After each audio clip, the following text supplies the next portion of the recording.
Hello everyone, this is Defense Politics Asia and my name is Wyatt and hello guys.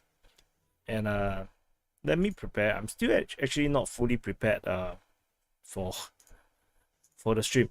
I don't know what the hell is like setting that my setting just kept going live before I'm even ready. So I'm always like shocked. So let me see. Can I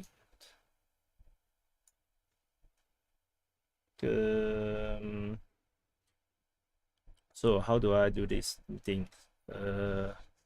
Yeah, I just not gonna like use it then there then there. What the hell is happening? Oh, okay. So a lot of messaging suddenly come. Ah, okay. Yeah.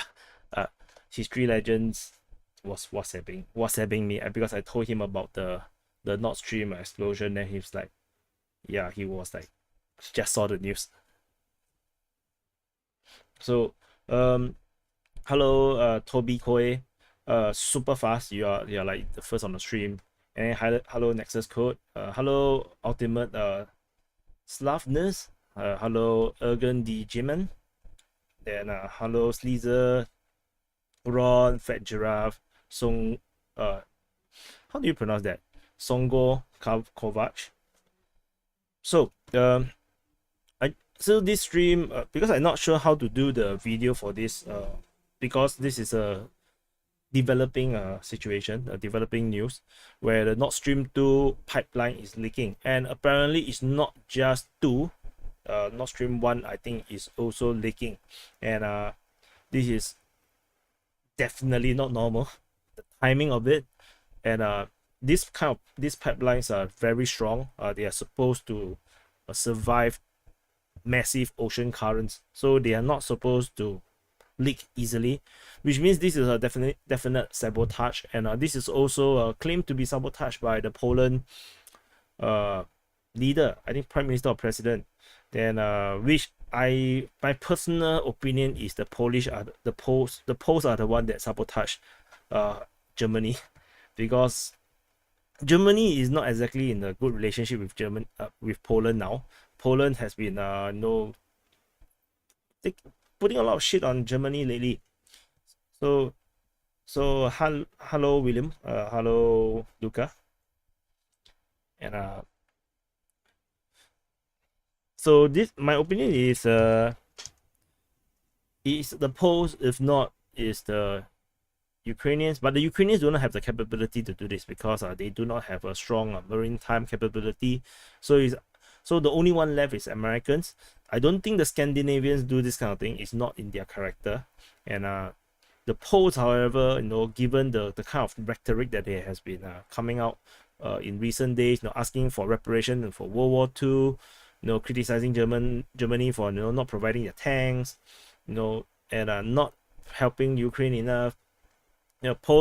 Poland is a huge suspect, especially all this pipeline is just off Poland. So it's very easy for them to get there. But of course, being off Poland, on the flip side of the coin is that you don't want the environmental damage to be so near to you. So which means that the Polish might not be the Polish. So the only one left is Americans. The pro-Ukrainian crowds or anti-Russian crowd are saying that the Germans, the Russians sabotage their own pipeline. So I thought that is another one of those very stupid kind of theory. As is like the concept of the Russians bombarding Zaporizhzhia nuclear power plant, the power plant that they themselves need. So it's kind of weird. But of course, there is all sort of possibility, that Ukraine might find some way to get this done, because it is in line with the way how Ukraine have operated in a total war setting. They are literally willing to do anything just to win. So, but it's really hard. So I have no idea who is exactly the one that my ranking is maybe Poland 1, Russia, but US 2, Ukraine 3, or else I'm really not sure who would want to do this kind of thing, because for the Russians, the destruction of Nord Stream 1 and 2 is actually bad for their diplomatic solutions. They cannot, because to have the pipelines there means giving chance, a hope, a possibility for Germany and the other countries that requires the Russian gas, some chance, some opportunity that perhaps they can get that gas, somehow. But maybe negotiation, winter is, when the moment winter is here, they can negotiate, maybe there's a bit of peace, or maybe some kind of compromise, then they can actually get the gas, and it can alleviate the problem. But with the pipeline destroyed, then this entire no option for Russia to even negotiate or to manipulate Germany is gone. So that's why it's totally not in Russia's favor to actually do this kind of stupid thing onto themselves. Not to mention they themselves paid so much money to build the pipeline. So I think the biggest loser now is Germany. Germany will be so painful now. It's like their entire plan for the next few months is totally out of the window. So Germany is very they are very close to capitulating. They really about to give up on helping Ukraine, and they need the gas, they need the heating, and then they are very close, very close to just give it up and just talk to Russia. And but now it's gone. This entire possibility is gone. Winter for Germany is now looking like a massive disaster. It's looking like the White Walkers are going to walk all over Germany now. So, and then they don't have a war. They don't have the war to protect them from the White Walkers. So so this stream will be very casual, very relaxed, as per IRL, DPA IRL channel. It's a bit more casual, more opinionated, more relaxed. It's a real life, in real life. So which is why I also made a policy now, a new policy for myself, that I only show my face here. I will not show my face on the main channel anymore. So that's why this is in real life. So just to deal with some of the racist tendency of some people, so they don't see me, though, no problem. Then I can continue to get the views and the growth on the main channel to pay for everything. So the good news about the DPA IRL is that we just this channel just managed to get the qualification to apply for monetization. So I have just applied for it, and hopefully in a few weeks time or days time, this channel can be monetized. Then this can be another level of another channel for me to have some income. So that will help, especially I want to grow this channel to be a good companion to the main channel. So anyway, reading some of the comments, yeah, is yeah. So I saw the question. Nord Stream 2 are two parallel tubes, are both down or just one? So okay, I show you the news headlines. The news headline was that both pipes is actually depressurized. So you can see Nord Stream 2 leaking, and pressure is dropped on Nord Stream 1 and 2. Actually, this is the one I opened, right? Yeah, see, pressure drop on both. So which means that both pipelines have leaks, and the Russian side, I'm not sure, one of the speaker, I think his name is Peskov or something like that. He just randomly, just casually say that maybe it's diverted, but the Scandinavian Air Force actually, I'm not sure it's which country, I think Swedish Air Force actually spotted the gas leak. It can be seen in space, on the airspace, and then so it's like, it's definitely a leak. It's not a diversion of sort. I want to show you so So anyway, nice UI, right? I I actually created this new UI so that we can differentiate ourselves because we are DPA. Then so you guys should be proud. We DPA people are special. So let me show you some of this uh information coming out from on I think Intel's Lava or is it AZ Military? I think AZ Military. So there's some information from AZ Military that I can show you. So you can see this is the leak.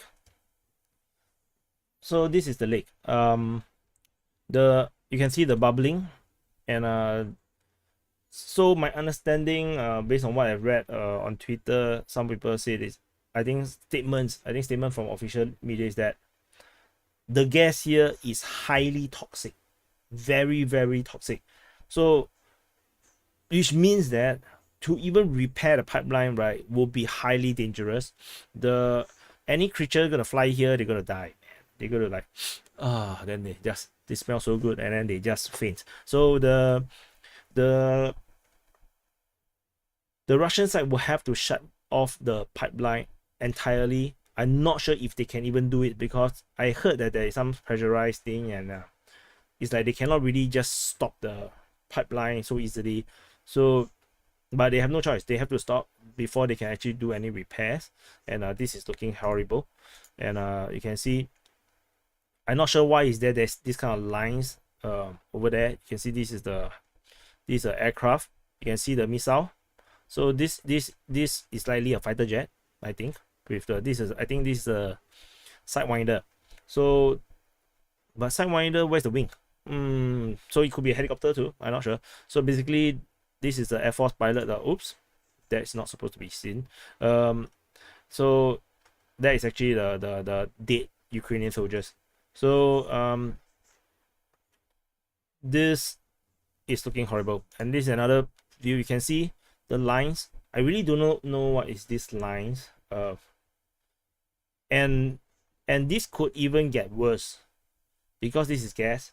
And should there be a fire, that means someone light a fire, this thing can just go on Mordor and the fire will not be able to to really extinguish because it's all gas, and then the fire can just burn. It can burn all the way down, and that means there will be fire underwater. So it's looking really bad. So let's see some of the information from AZ Military. They say that the damage from the loss of the gas in pipeline, if you don't account for the cost of restoration, then 500 million cubic meters of gas in the gas pipeline. So there are only this. Okay, this correspond to the average consumption of Germany for about 2 days. Okay, so doesn't sound like a lot. Okay, so this volume is still 800 million. So that's still a lot. 800 million pounds. So that is like but the currency now fluctuate. It used to be like maybe a billion US dollars. Now US dollar is just abnormally inflated because they are fighting inflation, and they are just throwing interest rate like nobody's business. So the Nordstream 2 gas pipeline belongs to the Nordstream 2 AG itself, and Gazprom is a 100% shareholder, which is also why I say there is no reason why Russia will destroy their own infrastructure. It makes no sense. They paid for it. So the gas in Nord Stream 1 gas pipeline is also most likely belong to Gazprom. So this one, they are AZ Military is not so sure. And so the pipeline is blown up by Special Service of Britain or UK or US to close the issue of gas supplies to Germany. To me, I'm not so. It's really a very weird situation for Germany, because they are going against their national interest. I'm not saying this because I pro Russia or something. It is if you look at it on a national interest basis, Germany is not protecting their own interest. They really need the Russian gas, and for the sake of European unity and NATO-ness, they go against their own needs. And now with the gas pipeline blown up, this threatens their national security for good. Like for good. Like previously, it wasn't that bad. Like Russia turned off the gas. It's still not a national security threat because there was sanction thrown all over the place. Then Germany know that it's still possible to negotiate. Russia is very friendly. To be honest, Russia is one of the very friendly countries where if you make a good deal with them, they will make deal with you. Russia don't play like United States, that kind of thing. They are not so aggressive, Russia. So Germany know that they can get back the gas somehow, as long as the situation in Ukraine can be resolved. But now the gas pipeline is gone, and in a normal circumstances, this would have been some kind of a declaration of war, because this directly destroys and kill off Germany's economy. So there is now no more solution to German economy now. Germany's economy has been built along cheap energy from Russia, and they are able to build to power their industry, to be competitive with China. Now, with the gas pipeline totally gone, it's impossible now to even revive the economy now. It's just going to go way down now. I'm feeling a bit sad for Germany, to be honest. Luca say revenge for mobilization and referendum. Yes, perhaps, but it's most likely not. Because taking out the gas pipeline doesn't affect referendum. It doesn't also affect the 4 regions that is having the referendum. Like for example, Donetsk, Luhansk, Zaporizhia, Kherson, they are not affected by this thing. This is a civil war. This is part of a civil war between the European countries and maybe perhaps within NATO. The problem is we do not know who. The victim now is definitely Germany. Mario say, what about the German government sabotage it? I can tell you it's not possible, because the German economy is now dying, literally dying. Their factories are at the moment closing or suspended because cost of energy is too high. They cannot make it work at all. The business the factory can't even open, because opening just means lose money. They rather not open. So by not opening, they actually don't lose that much money as they open. That's how bad it is. So it is not likely that the Germans do this, which is why I say my number one suspect, the country that I suspect the most is Poland, because Poland has been very hostile to Germany lately for the past 2 months, 3 months. Very, very hostile. And in the normal circumstances, if they are both not in NATO, if they are both not part of the European Union or something, they would have both sent their military to their borders and high tension and at the brink of war, that kind of situation. But because they're both inside this circle of friends, they are stuck, and then this stuckness is compromising Germany's national security. So which is why I think it's Poland. But of course, if you're Polish, I'm so sorry. So this is not my fault. It's not. I don't intend to do that to point it to you. So, but that seems to be the case. Can I share the stream to more people first? How many people is watching? Oh, 82. So let me share the stream link. So let me post this on the different social media. I forgot to share because, I just said, the stream, the way how YouTube, moment I say do stream, they just go live straight away. So it's like, what the, I don't even have a chance to do anything with.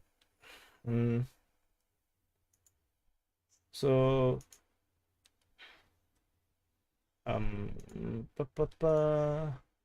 where's my Telegram? Oh, my Telegram is in front of me. Oops. Okay.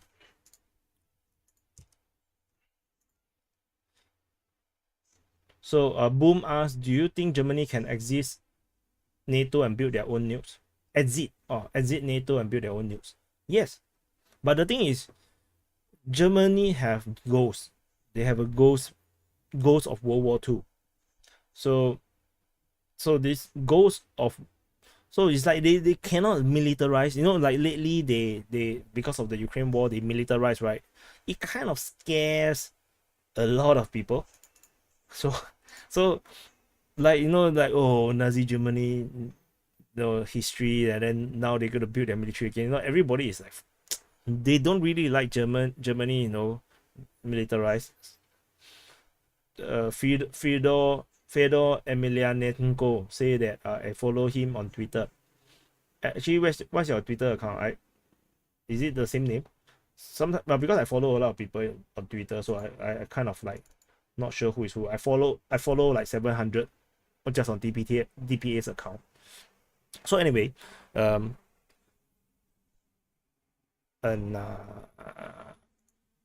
so whoops, there's a private chat. Let me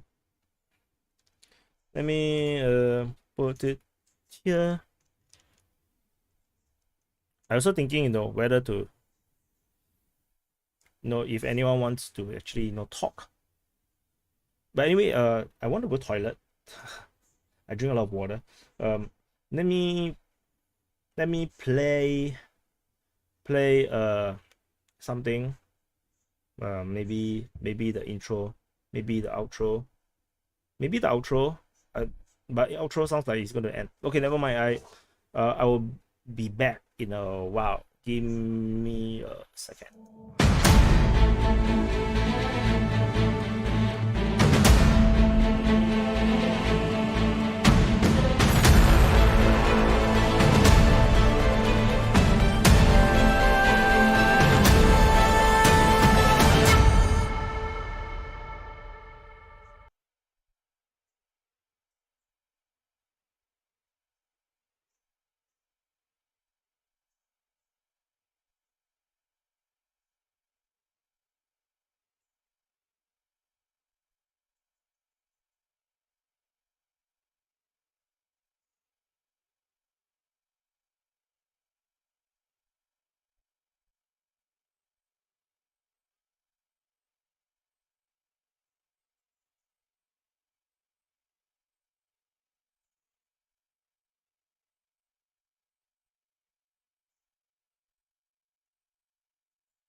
Hello, people. I'm back. Yeah. Let me bring back the screen. Hi. So hi, people. So sorry for, I need to go toilet. No choice. So is Xi Jinping under house arrest? No. Xi Jinping is not under house arrest. That one is a fake news. We in the previous stream we actually do a fact check, and then we cannot find reasons to believe that it's true, and then the next day, no, it's not true. Hello Mel. Hello Ron. Hello East42. Hello Mario. Hello Jacken. Hello CR Hu. So for those that I believe you guys are the hardcore ones, so I'm sure you already saw there is also breaking news of the Ukrainians crossing the river and now threatening Crimea, and, you know, threatening to cut off Liman from reinforcement. So if you have not watched it, you know, later you can go and watch. So John Williams say, wasn't there information that US helicopter flew above the line? Which line? So we need to find the information now, because I also not sure what's happening, which is why I'm doing this live stream, because I saw a lot of information and I really not sure how to do a video. So so this video, you know, now is being circulated about, you know, what people are questioning Biden, you know, what would you do, you know, about the Nordstream 2. He said that he promised you that he's able to shut off Nordstream 2 regardless somehow. So it is possible. And so Nordstream 211 Baltic Pipe 2022. No idea. What is it about? So anyway, let's see what other things people are saying on Twitter. And oh no, how do I pronounce this? Let me check. I saw a Russian or Ukrainian name, but grapes. Oh, hi grapes. Thank you for love. Thank you for the love. So CIA. So I think that maybe it's a good idea to invite someone, if anyone want to be on, but I cannot use StreamYard because this is a separate stream. And let's try. Let's see, can I do Google Meets? Because but anyone knows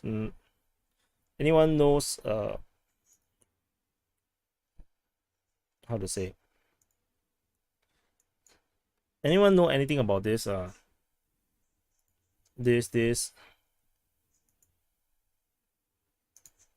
create a meeting, create instant meeting, allow, whoops, okay, wait,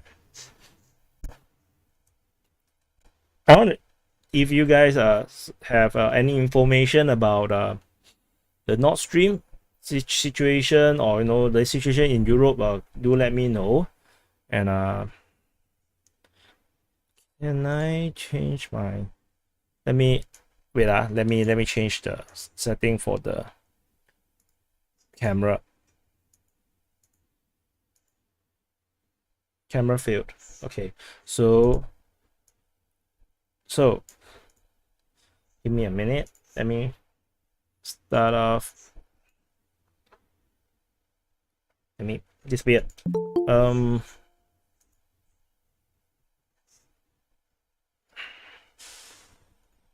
Oh, I don't think I can appear on screen. Okay, so admit. I have no idea how to make myself come out, so I'm not gonna come out. Ayas is in the chat.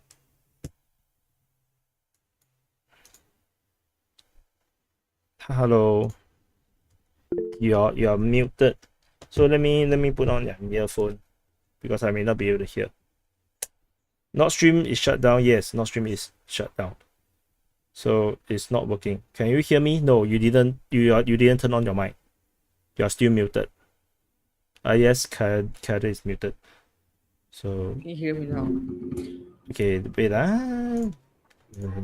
Yeah, it's pretty. Wait. I need to turn on my earphones first. Hello. Can you hear me now? I can hear you, but give me. Yes. Okay, better. Okay, I can hear you now. Hello. Okay, yes, I'll give you a Twitter thread. You should check it out.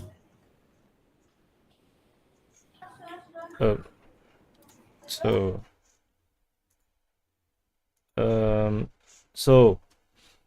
Elena Evidokimo. So there is this Russian thing. So there is this explosion, and then okay, let's translate this. Location of the pipeline. So who has the best underwater special force in the world? Britain. Whose benefit Germany's economic death? Also Britain. So and Poland. So my guess is Britain. I don't think it's Poland. And there's also someone. There's also there's also this observation by people that this explosion only happened in international water, not national waters, which is why it's very interesting to some people. So so if anyone else want to talk? You should check the full thread, not only the first one. Oh, okay. So, oh my god, why is it all in Russian? So, well, the best I wouldn't be so categorical. No, not this tweet. The tweet by Elena. No, oh the this one. Okay. So, Bornholm is not just an island. So it's a it's a what? What is this? Foreign troops. So it's a deployment point, a dangerous military location. Okay. So there's Navy, U.S. Navy activities in August in the region. Okay, so maybe if let's say if we think of the very conspiracical way of thinking, then maybe they already planted a bomb there in August, and then they're just waiting to trigger the bomb a month later. That is also possible. And then not a small crack, but a very big hole. So the leak is maybe the result of a deliberate sabotage. So the hole is very big hole. And then there's an explosion in the night of the Monday, and then the second in the Monday evening. So there's two explosions. So you guys can read. Triple leak. So it's a triple leak. It's not just two leaks. It's actually triple. And someone and Philip. Hi Philip. And he's gone. Okay. And he's gone. Okay. And then you can see how the wave bounced from the bottom to the surface. There's no doubt this was a blast. No, I have no idea. So all this, we can read, but we are not so sure what is true. So anyone got any information want to share? Or can come to the stream, or you can talk about your opinion. Red, what do you think? Did you ask me? Yep. What do you think is the happening? I really don't know. I really don't know. I'm still researching. I Okay. won't jump to conclusions. Yeah. So the link is here. If anyone want to join the meeting, please don't sabotage the stream. Please don't sabotage the stream, because this is not StreamYard. I cannot really filter people. Give the link in the chat. Yeah. So let's let me type here. So let's read some articles first. So according to the Danish authorities, they detected a gas leak in Nord Stream 2, and then they warned ships not to sail within 5 nautical miles of the pipeline, and the pressure of both Nord Stream 1 and 2 has been dropped. And then so the leak was discovered on Monday. So today is what day? Today is Tuesday, so which is Monday, yesterday. So probably 12 to 24 hours ago. So they issued a navigational warning and established a prohibitive no sail zone around the region. And then they issued warning for 2 leaks very near to each other on the Nord Stream 1 pipeline. So Nord Stream 1 have 2 leaks, Nord Stream 2 have 1 leak. And then in the Swedish and Danish water northeast of Bornholm. And then we have someone joining, Gunjaman. Hi. Yeah, so I just wanted to tell that I'm German, so I'm just listening to what German officials say. And Cool. German officials also think this is like not a coincidence, and there is someone behind it. And most government officials or some parents already made clear that they want to find out who did this. But I don't think it would be clearly known who did this. There are just too many things we will not know. Oh, cannot. The quality of the voice is quite poor. Actually, cannot hear you. Okay. it got very muffled. Okay, hear Oh, me better? no, better, so much better. Yeah, it's better. Okay. So I'm currently looking on German Twitter and what German officials say. And so German officials also say this probably is a sabotage or terrorist act. And their most parliamentarians already like tweeted, yeah, we need to find out who did this, and are quite mad. But I don't know if we ever will clearly have evidence for who did this, and we only can speculate. And the funny thing is, the pro-Russians in Germany, they say that the German governments or some climate activist did this, because there's some old videos from climate activists saying, yeah, we will blow up Nord Stream 1 and 2. I will be so that's quite impressed. funny.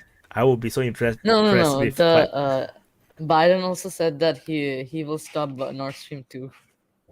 but no, So this climate activist is funny. Every US president said that. Well, the European Union is moving away from Russian gas, and we're trying to just strangle Russia. That's what they're doing. We're not going to import any Russian gas. Nord Stream is shut down, if I'm correct. Yeah, like for Germany, nothing has changed because they don't have the option to go back and buy Russian gas, but I think that never was an option for the current German government. So, because I just thought I never thought about climate activists, but if the climate activists have the capability to go so deep into the ocean and actually blow up something so strongly built, I will be impressed. That would be like the most impressive thing I ever seen a green activist ever do. Yeah, I think it's unlikely. But like it's so strange. Like this happened right near a NATO base. Like that island is a NATO base. You know that.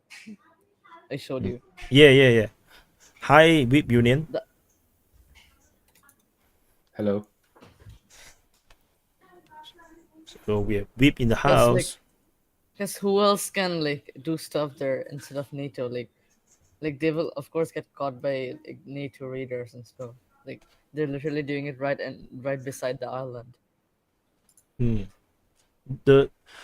But you see, that will be too obvious, right?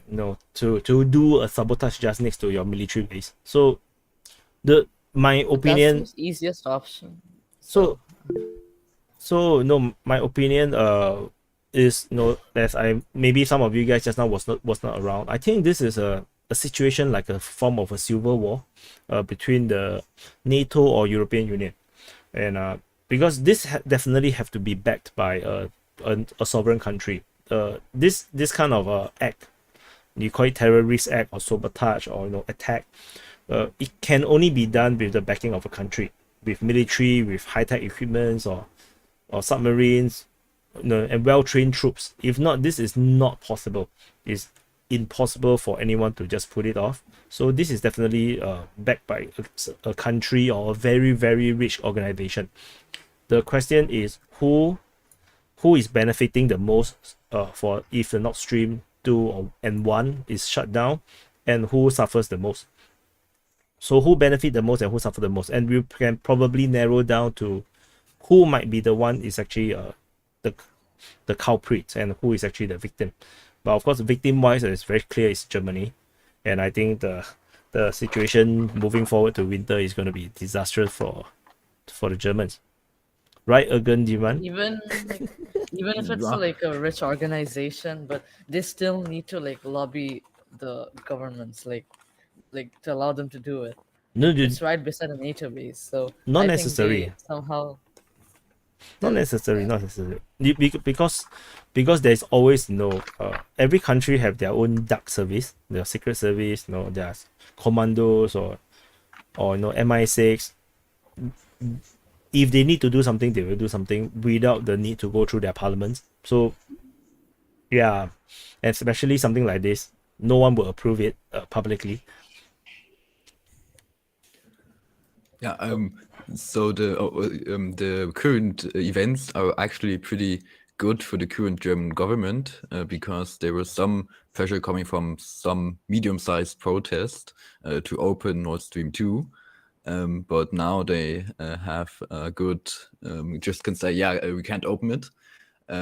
And I think German industry is currently pretty struggling, but it's not the industry that's struggling the most.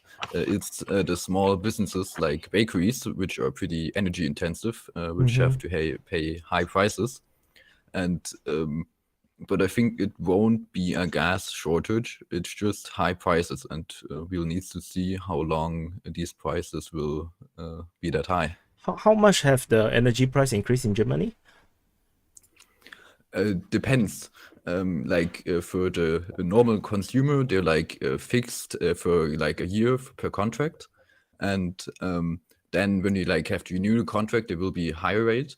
And for the normal consumer, it's not that high. There was like a plan to allow companies to who import Russian gas or had to import Russian gas to make the price higher, but that's currently discussed. But for the companies who buy directly from the big gas companies, have to pay like several folds the price pre-war, like 5 to 10 times. Okay, that's a lot. Okay, so I have 2 points. The first one is about who could be responsible. My best bet is the UK, and I have 2 reasons for that. The first reason is that there was that one article where they said that Boris Johnson went to Zelensky to tell them to stop the peace talks between Ukraine and Russia. So, and looking at it historically, the UK has always been one to sabotage its own allies if they look like they're going to budge. Similarly to World War II, where the French were capitulated and then the British destroyed their fleet. Yeah. So they're not hesitant to destroy their own allies if they look like they're going to help the enemy. And my other point is about the gas prices. Here, the UK is buying gas from Norway, while Germany and most European countries actually get it from Russia. You get it from Norway as well now. It's 30% Norway now. Yeah. However, we see like the Baltic pipe just opened today, where it comes from Norway to Poland. And we see that essentially the UK is kind of creating this situation where the reliance on Russia is completely gone, so that they have no reason not to help Ukraine in this war, where the UK has a lot of interest in. As there has been reports earlier that the Chief of Staff of the UK Army actually said that the UK Army should prepare to be boots on the ground in Ukraine to fight Russia. So UK has the motive and the means to do this. So that is my best bet on who sabotaged the pipelines. That makes a lot of sense to me as well. Although, let me think. UK. Okay, while you think, there was something else as well. In the Danish news, there were reports from Norway that the Norwegian military has actually seen multiple drones around the gas pipelines and areas where they get the gas in the North Sea. And they reported that to the Danish military and the Swedish military because they have cooperation. So there may be. But they have no idea whose drone is it. Norway as well. No. Oh, that's weird. But there's been a lot of sightings of drones around the Norwegian. All of them. Every single one there has been a drone sighting. But the drones, did they elaborate what kind of drones? And no, they were spy drones. And this is very interesting because I think half a year ago, around November, actually that's almost a year ago, and around November 2021, there was a lot of drones sightings around the Swedish nuclear power plants as well. So I don't know who's spying on Scandinavia, but someone is. That sounds so much like flying saucers. That sounds kind of sus. No, it's like the flying saucer thing, right? No, the flying saucers always like to fly around nuclear power plants. Right, so So it's like, but you see, you to fly a drone, you need to have some place to take off from, and if you talk about that region, it could be just those few countries, unless the Americans are around somehow, somewhere. Let me see. Can I pull up the map? I don't think the Americans are interested in sabotaging this because they have pledged that they will help the European countries with the gas supplies since they want to get rid of Russia as a supplier. However, they're already running a deficit because of that. And if they need to increase their exports because of the destruction of or the sabotage of the 2 Nordstream pipelines, then they'll be running a larger deficit and will be a greater disaster for the politics in the United States. What There's sort of already a lot of issues. what sort of deficit you're talking about? They are running a deficit, so their gas storages are going down. Oh, so they're actually using more gas and exporting more gas than they are producing. Yeah, they just became a net positive a few years back, and now they're net negative again. So I'm looking at a map. The only country that is nearby at the gas leak is just Poland. So for any other country other than Poland to operate so close to these regions, right, will be extremely, extremely suspicious to the countries around here. So I'm sure Denmark is not okay with such things, nor is Sweden, and nor is Germany, because I think the Scandinavian countries are more environmentally aware. They're definitely not going to pull off something so crazy. Germany needs the gas, so Poland is the next big suspicious country about this situation. I have no idea.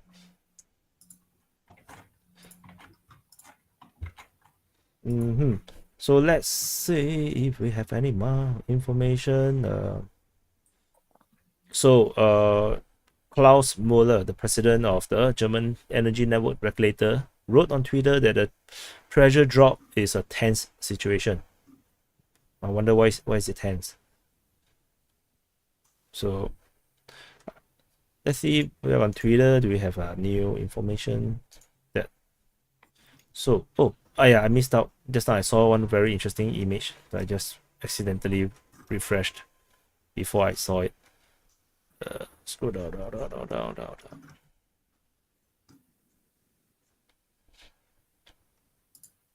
So these are the gas leak locations, 75 kilometers apart. Two very distinct incidents. So the Danish military dropped 3 beacons over the leak to signal the danger, and it can actually be seen on the marine traffic. Yeah, there's a channel actually called Marine Traffic. It's a bit like the air tracker, the plane tracker, but this is like the marine version. Looks cool. I should check it out. Yeah.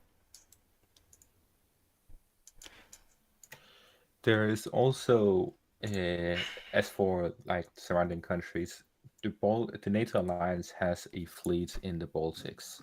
There could be one of the NATO countries with ships there that could have launched drones or torpedoes from those. I don't think torpedoes, because that would be identified, but there could be some kind of drones that they have flown in.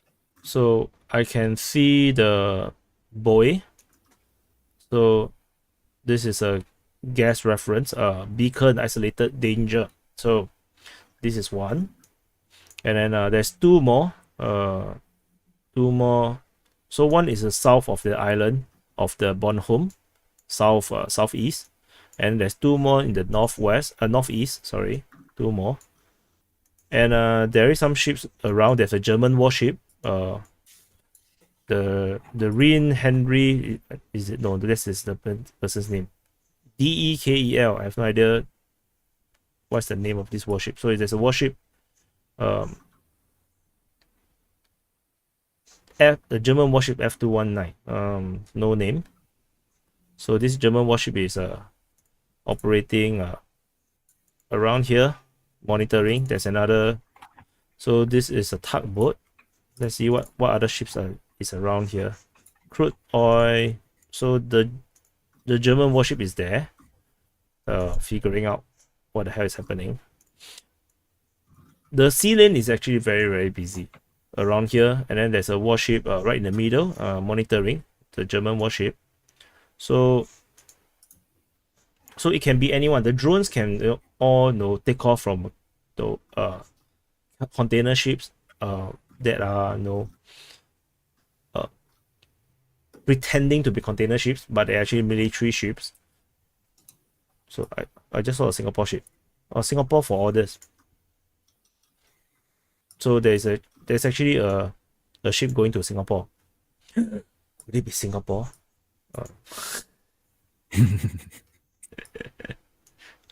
Because we already saw ships with containers, right? The containers can actually carry rockets and missiles. Hidden rocket missiles on normal civilian container ships. So flying drones off ships is not that impossible. So far I see the situation is not very militarily it doesn't look very scary. There's only one warship checking out the location, taking care of the location, the German warship. Yeah, a German warship is going to check it out. Yeah, it's traveling pretty fast though, 17.2 knots. So it's traveling quickly to the northern leaks. So probably the ship just now has went to the southern leak. Yep, correct. So the German ship not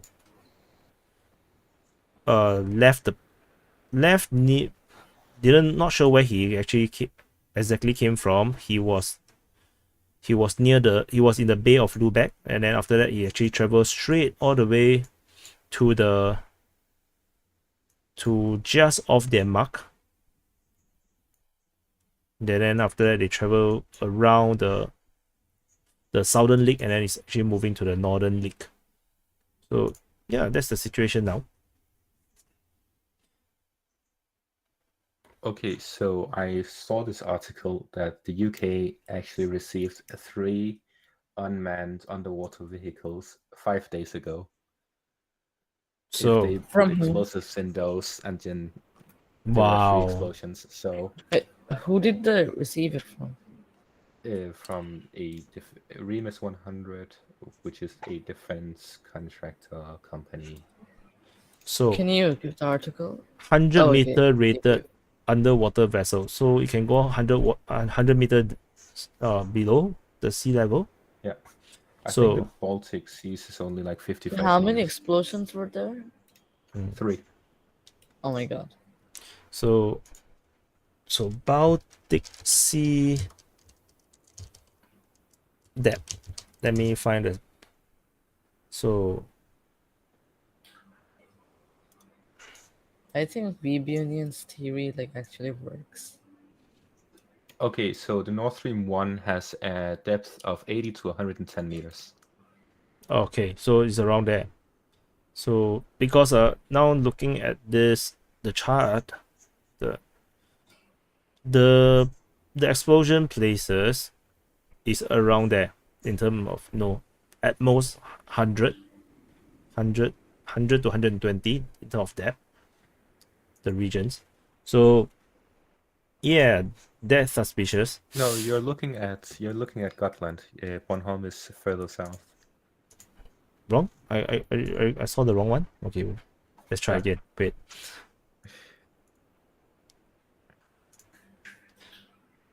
Let's try again. Baltic Sea. This I saw. actually makes Oh, sense. it's now. Bochum. Yeah. That means it's even more shallow.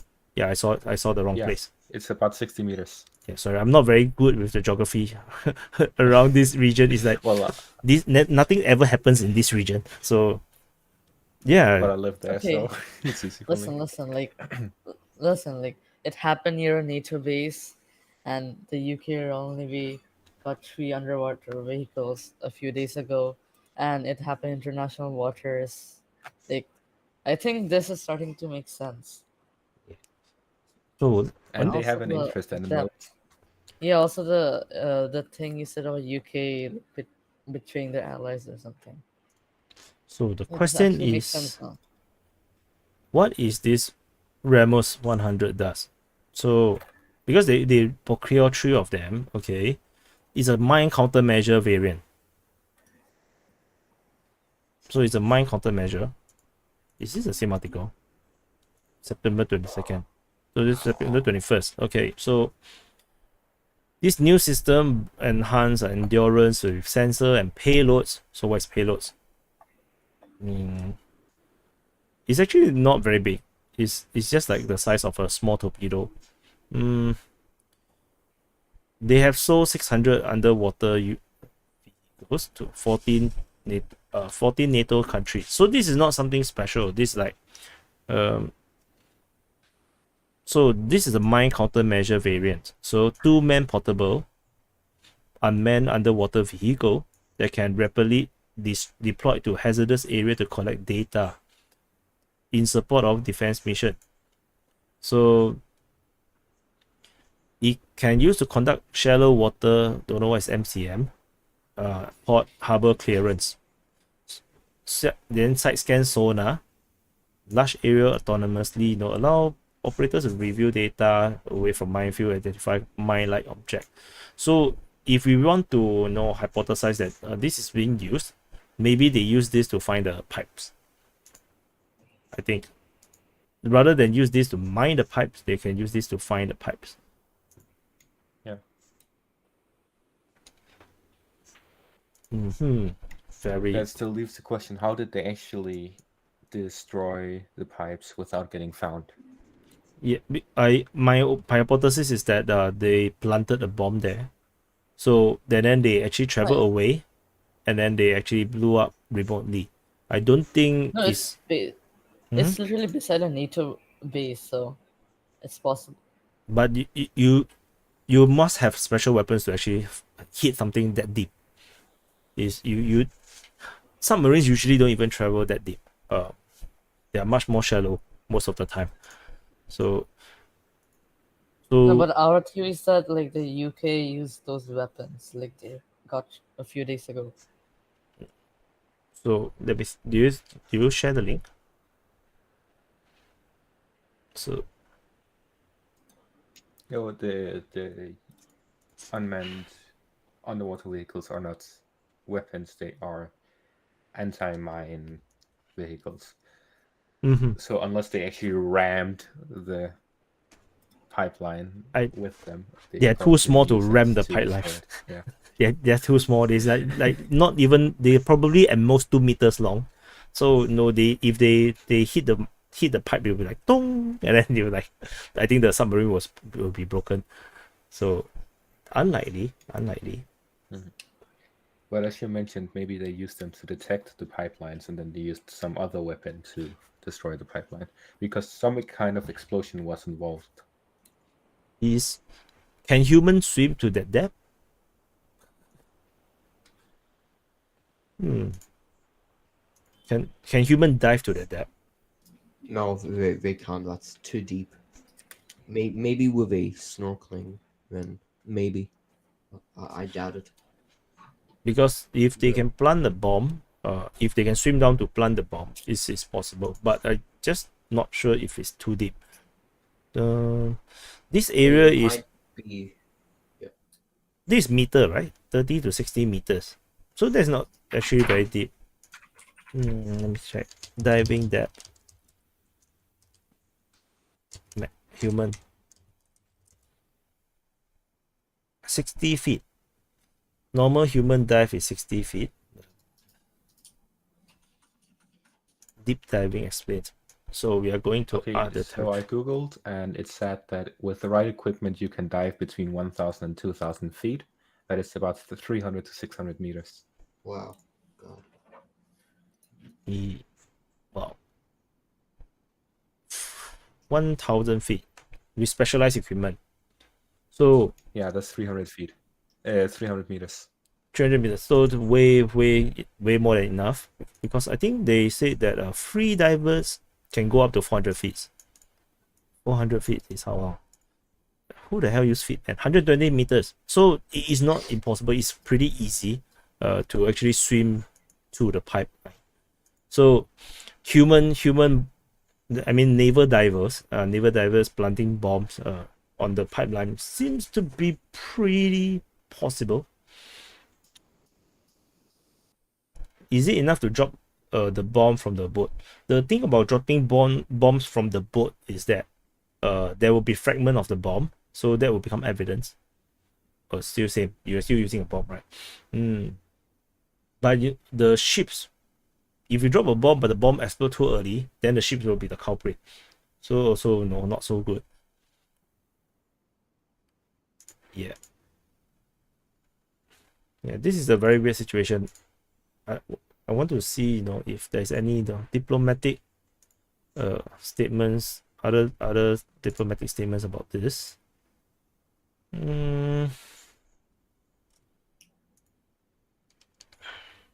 So Kiev said Nordstream gas pipeline leak is a terrorist attack by Moscow. Oh, so Ukraine is pointing. Ukraine is saying Russia terrorists attack their own pipelines. That is What? 100%. Why would they do that? 100% owned by Russia. So Why would they sabotage their own pipeline? because this is pro-Ukrainian logic. I have no idea. It's like it's Legit the weirdest thing ever. so on Twitter. I actually put I was like joking. I replied someone. I said that what did I write? Let me find. So that people can read. It's much more easier. So I would say that a husband and a wife, right? So maybe this wife actually love luxury bag, branded bags. So the husband said don't want to give the wife money to buy the bag. So he could have just don't give the money, but no, the husband decided to chop off his hands just to show how much he don't want her to have the bag. And then this logic make perfect sense. Like no, you shall not have the bag. Then he chop off the hands. Then so that he can never give her the bag because the hands is gone. So it's like he can never work and earn the money. So Genius. because This sounds like something Zelensky would do. so for those that are probably just got into the stream, I wanted just to share the logic that Russia needs the Nord Stream line, even though they are not selling the gas. They can use this as a carrot to dangle in front of Germany and other European countries that need the gas, so that the gas is there. They just need to talk to Russia, and Russia still have this diplomatic channel or this opportunity to normalize relationship. So destroying the pipeline basically ends any possibility of conversation or dialogue with Germany or any other of these countries because it no longer makes any sense.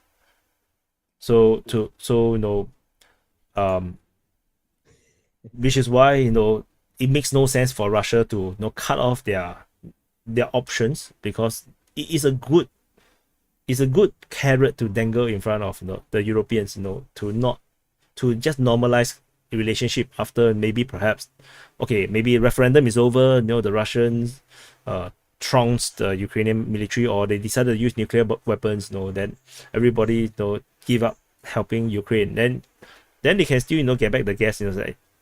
It's like Germany can just tell Russia, okay, forget it, it's over, Ukraine is over, we can't help, can we get back our gas now?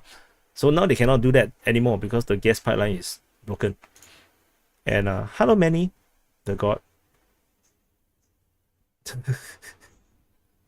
I don't know. I feel like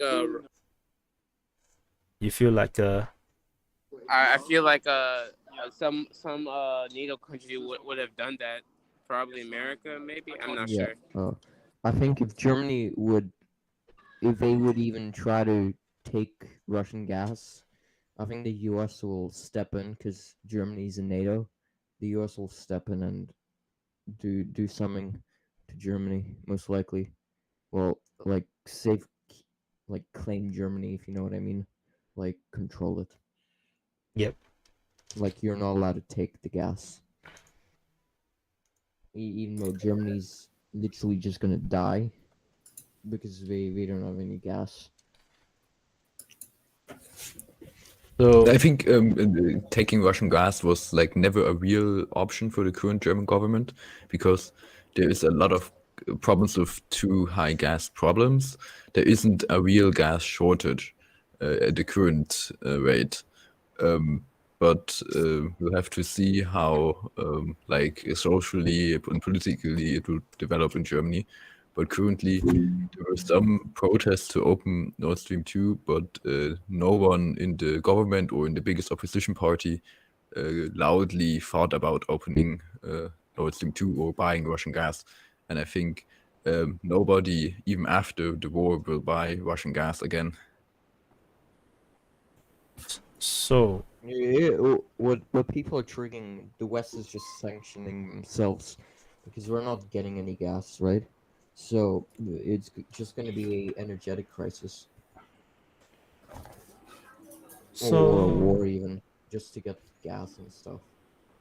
so there is so someone tell me to look at the NATO tweet, and then NATO is having drone exercises and naval exercises and I think maritime operational experimental What's the thingy. location?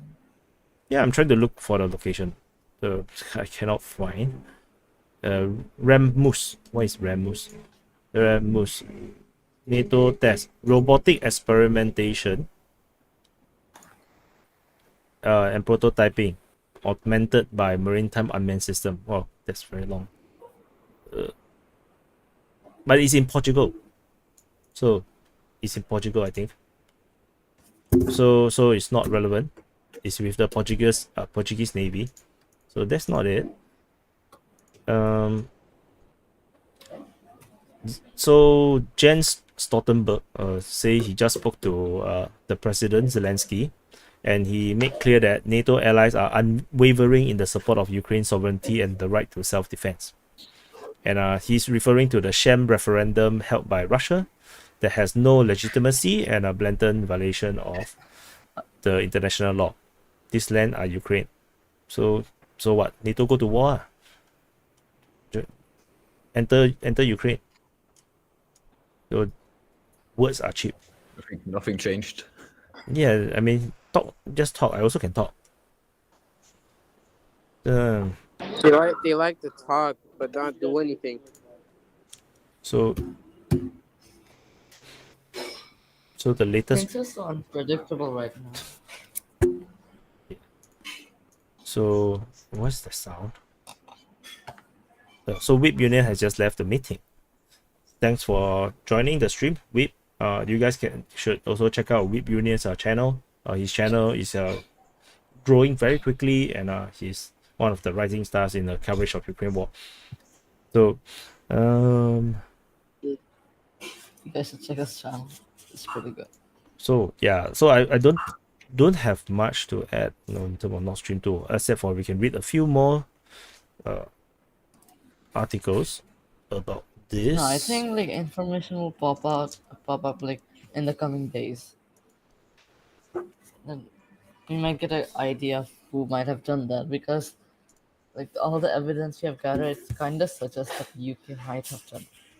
Okay, I got a video, but from the BBC. How do you like? The hell? Why is the video so small? The hell? Wait. Why is the video so small? So the BBC have the video of this. So this is supposedly the bubbling gas, and it's actually from a navy ship. Which navy is this? Danish Navy. So the Denmark Navy, and there is the bubbling. So you can see the bubbling at the water. The bubbling looks really massive. I think, yeah, you can see the bubbling here. Yeah, it's for sure gas. It looks terrible. And this one, there's two, there's another big gas bubble there. Yeah, this is definitely the pipeline. No, it's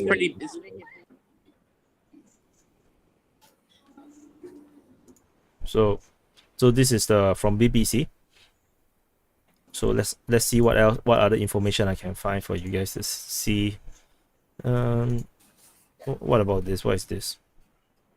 The relationship Oh, between no, Germany don't and talk, the don't talk. United States has been Where? turbulent since Donald Trump. No, I'm not interested. Okay. So it's the same footage. I think that's the only footage from the Danish Navy. Nordstream. So I want to check the information about the explosion. Explosion.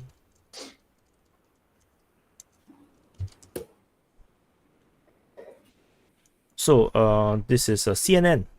Oh my god, why am I looking at CNN? Why? Okay, so CNN reports mystery leaks hit the pipelines. Okay, where's the explosion part? More no, it's okay. It's just a boring article.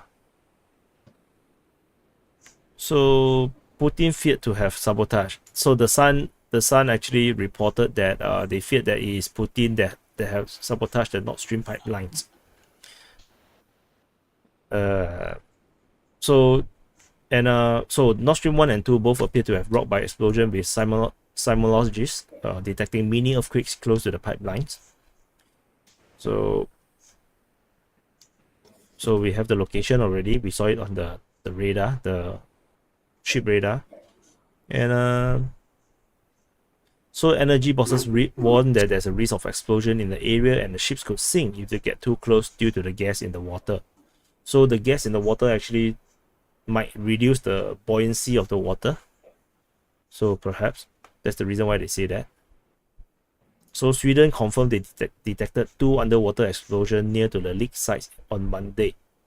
And then German gas engineer reported there's an explosive pressure drop in the pipeline, and the pipes has been torn open.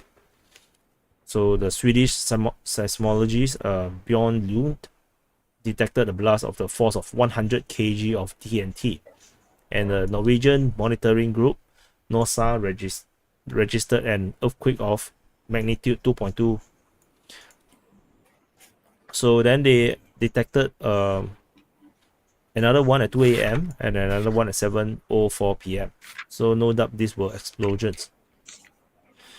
So the Nord Stream AG, the pipeline operator, said it was impossible to estimate when the gas network will be capable to pump again. So basically, Nord Stream has no idea how this is going to. They're not sure how they're going to fix the pipeline, essentially. Well, So- they don't need to fix the pipeline because anyway, we're not going to use it. Germany's not going to take our gas, so there's no reason to rebuild it. They would if EU collapse, Yeah, well, which could yeah, very well happen, because the moment your country cannot survive, that's when you will give up on all these friendships or alliances that had turned out to cause more damage than it's supposed to prevent. yeah. The West is strangling themselves by taking away their gas supplies, trying to strangle Russia. Russia just proved to them that they could survive without sanctions, and it's true. Yep. So let's go on. The Sun. So sometimes this kind of tabloid newspapers, right, do write very good articles. They give you a lot of information, which is I like. So the operator said that the destruction that occurred on the same day simultaneously on 3 strings of offshore pipeline of the Nord Stream system is unprecedented. So is 3 different pipes? Is that 3 different pipes? Or no?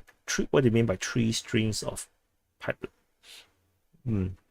So the flow via the pipeline, which has been working at only 20% of its capacity since July, was halted at the end of August.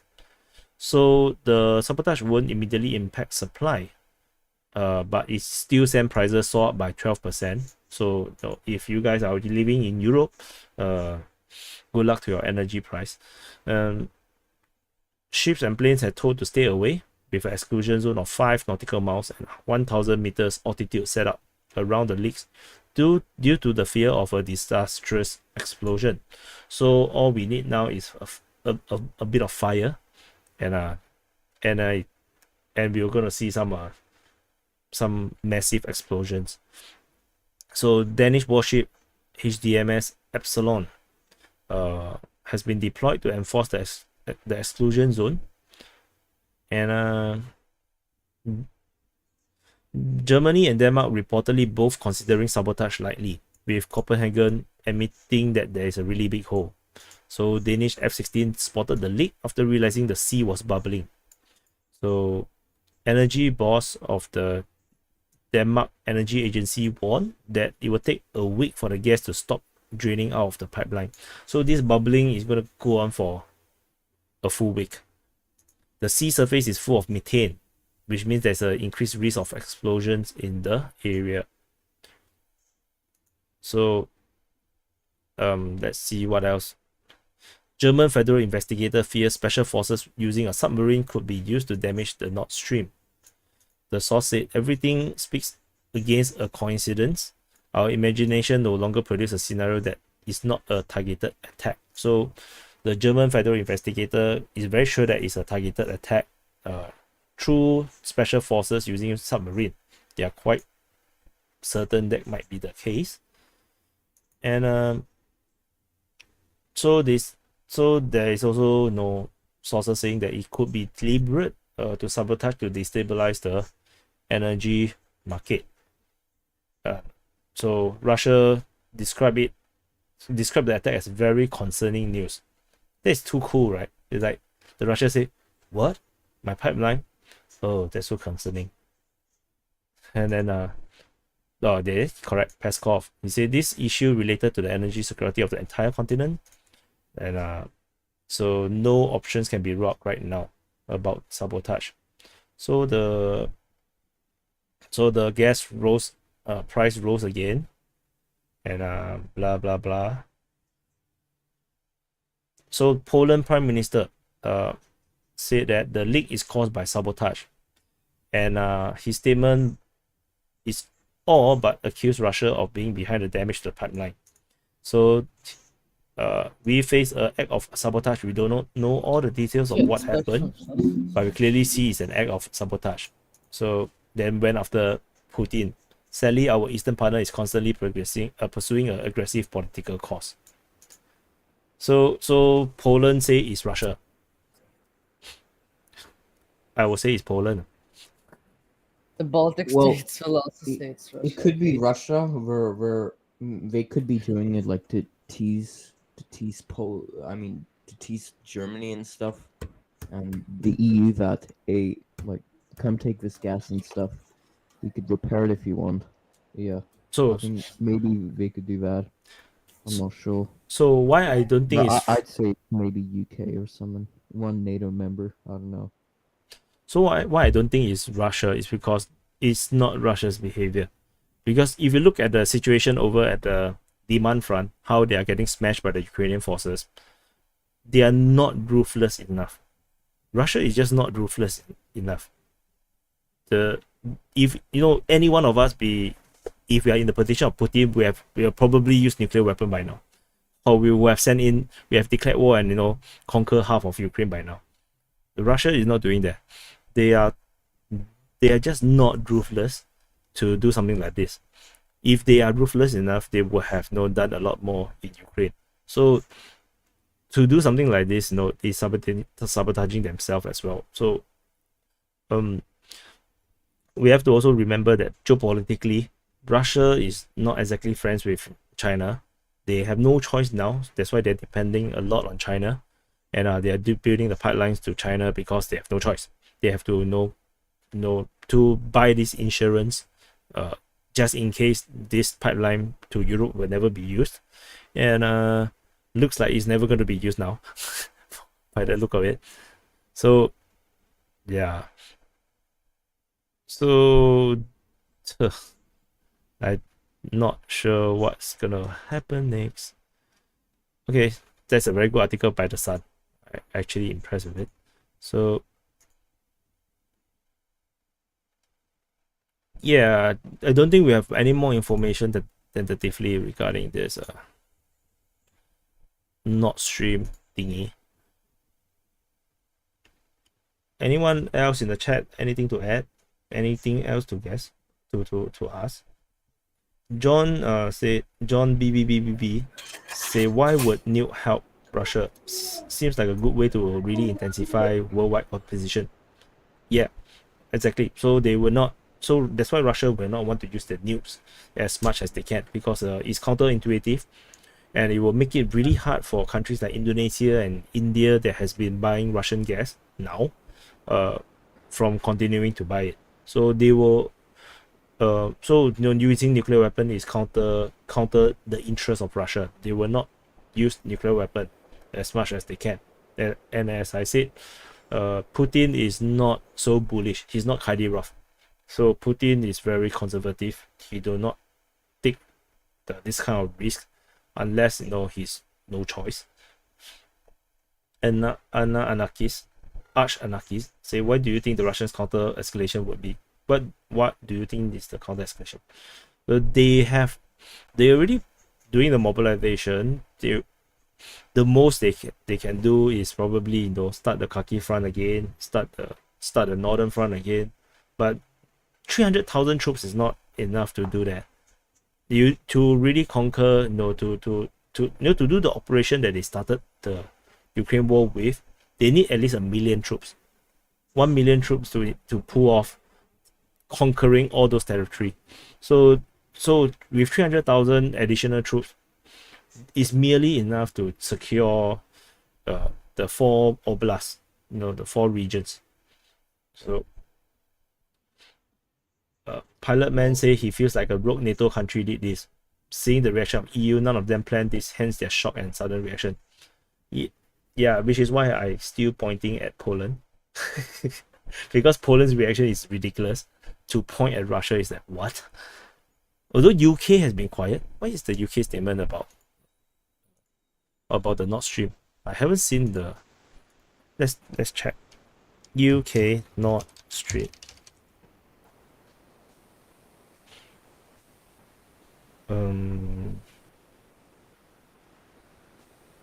So UK, what is the statement?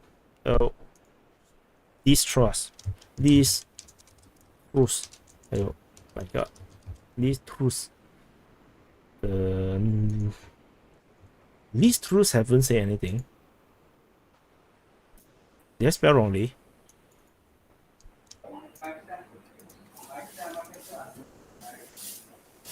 These truths have not commented on the explosion, so that's a bit unusual. That's a bit weird. Yeah, so maybe it could be the British people as well. Could be. Poland doesn't have a single submarine.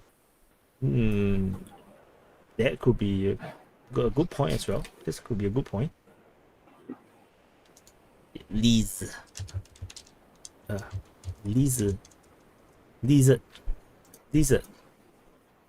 Actually, do she have Twitter account now?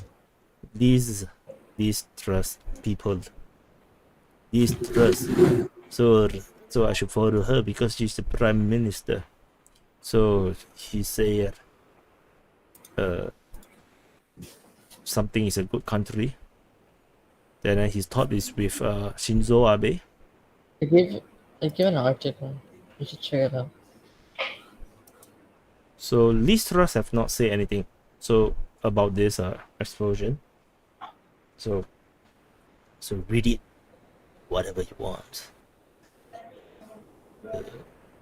So which American-owned pipeline is likely to get his or export port extension? I think they will have a symmetrical escalation.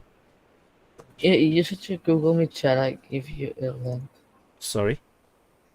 I'll give you a link. Oh, to the an subtract. Andrew Corey Book.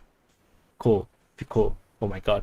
How do you pronounce that name? Yeah, he's So a Anglo-American Axis benefits from ecological terrorist attack in the Baltic Sea. So destroy any chance of energy-driven Russian-German rapprochement and immediately catapult Poland into the position of being one of the country's most pivotal energy hub, which is, yeah, I also think so. That's why I keep pointing at Poland. And thus took the Anglo-American Axis plan for dividing and ruling Europe to the next level. Yeah, I think that pretty much sums up everything. So let me go through the article quickly. Yeah, I think basically this is already something that we have already discussed. Yeah. So the same thing. Poland have a lot have things to gain as well. No, and they are antagonizing relationship with Germany. Does make them a huge suspect. And the only pipeline left is actually the land pipelines that go through Poland. So Poland will have a lot of leverage even after the Ukraine war. Should they resume buying gas from Russia, the gas actually go through Poland. The Nordstream will take a lot of effort to repair, and it will be a very, very, very difficult thing to do. So Poland will be the the energy hub between Russia and Western Europe. I personally do not think it's possible to buy energy gas from America long term because it's not efficient. So, and the Ukraine war will not last forever, just like the Vietnam war did not last forever. So, yeah. Germany play say they need Boris Johnson to help. Vote Bojo for the win. So, yeah. Weird situation now. Yeah. So anyway, this is. Do you guys want me to continue to keep this stream on? I've got to go, so bye, bro. Okay, bye bye. Yeah, this is a very low intensity stream.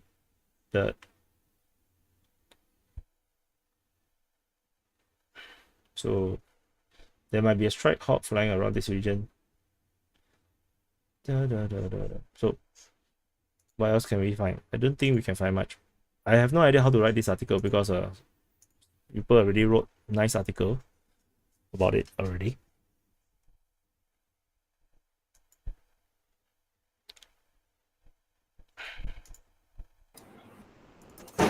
You should write articles in the DPA website more often.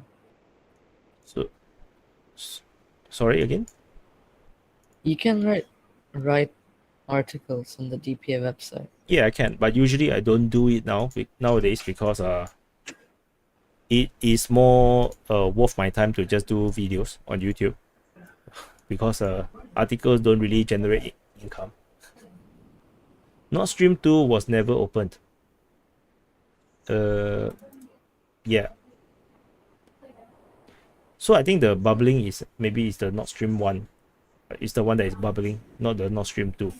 I guess. I'm not sure. To be honest, I have no idea. So the German warship is currently near the two northern lakes. Is there a ruler function? Distance from here. Oh, cannot. I need to pay. Okay.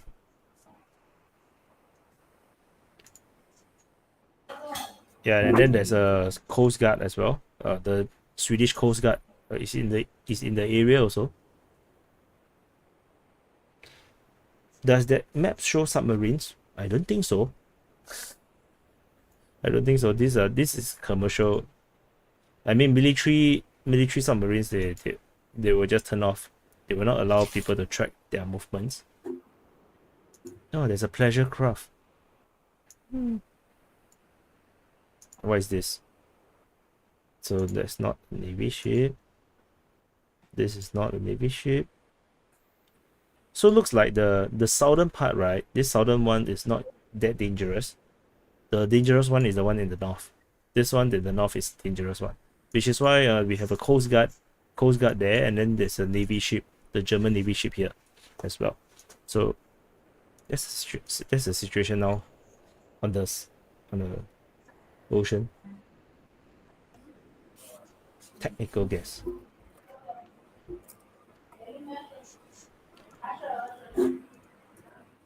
So I just find it weird. Liz Truss never say anything about this.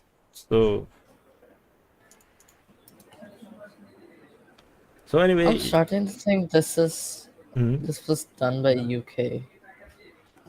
yeah, it is possible also. No, there's only a few culprits that is possible, that might be possible doing this. So anyway, yep. So I think that's all. I have nothing more to add.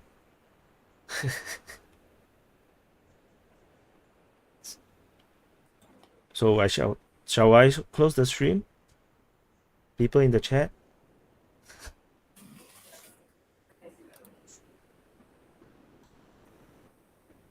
Where are you? So the chat is ignoring me. They are just busy chatting with each other. No, continue, please. John Williams say, continue to do what? I don't, what else can I say? We have already dried up. No. DPA, damn propaganda army. I'm still listening. Stay on forever, Wyatt. Keep going to do what? You guys are weird people.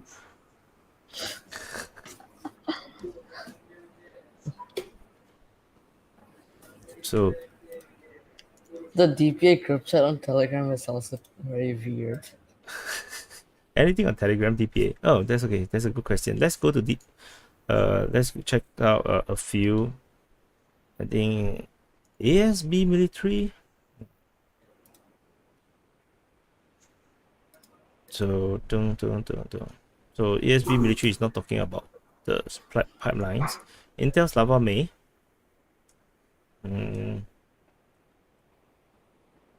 Bloomberg and Intel's lava say Bloomberg posted energy crisis will hit like the disaster of 2009. What happened in 2009? I think it'll be much worse than 2009. Because I cannot remember 2009. That means it's not big enough. Is that your boyfriend DPA? What? Fluffy warrior is talking to who? Yukai says stream myself sleeping. But this is not a personal channel, no. This is a Defense Politics Asia channel. But the financial crisis is 2008, what? How is financial crisis 2009, man? I thought it's 2008. Who was talking just now? This one. Oh, it's Ayers. Ayers Kader is still here. He's red. He's also known as red. And he's a freaking good fact checker.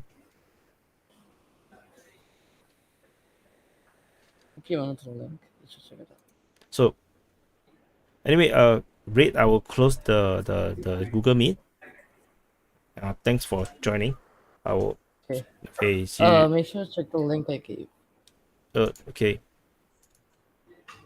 Okay, I opened already. I will close. Okay.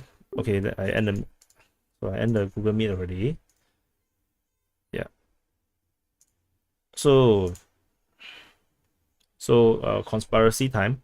So an expeditionary detachment of US Navy ships led by the Universal Amphibious Assault Ship USS Kearsarge days ago was in the Baltic Sea and was spotted following into the Baltic Straits into the North Sea. It was 30 kilometers from the site of the alleged sabotage and 50 kilometers from the Nordstream 2. So it's pretty far, to be honest. It's pretty far. So unless they launch submarines, then yeah. But even if you launch small submarines, 30 kilometers sounds a bit far to me. Sounds a bit far. So yeah, but this conspiracy, too conspiracical for me. So anyway, there is also on September the 2nd, there's an interesting maneuver performed by the American helicopter call sign FFAB123, which is definitely not normal, this kind of number. And then it was assumed that this was on board the USS Kearsarge Air Wing. So the call sign is used by 6 boats that day, which we managed to establish the site number of 3 all of them are Seeker Sky MH60. So they have some weird flying patterns. This helicopter is circling around this area. So let's see. It was circling this area. So this Bochum is on the eastern side, and Bochum eastern side is not exactly near any of the pipelines though. So Katie Lin say you put pause but chat goes by. So what happening? By DPA. So anyway, going back to the, so there's another one flying around that helicopter. There's another one flying around here. Interesting. There's another one flying around here. I wouldn't read too much into this though, unless you are really wanting to get into this. So Americans brag about experiment in the field of underwater drones. Okay. So let's see what else. US will continue to sell their LNG to Europe and will make it almost totally energy dependent on them. Okay. I don't think it will work out the way how the Americans want, to be honest.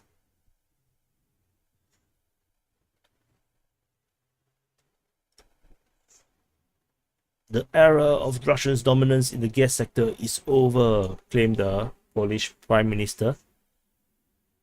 And the opening of the Baltic gas pipeline, from which gas supply will begin on Saturday, October the 1st, took place in the town of blah blah on the northwest of Poland.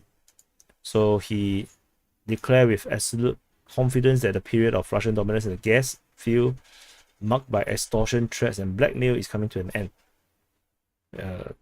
But this never happened, right? This never happened before the war.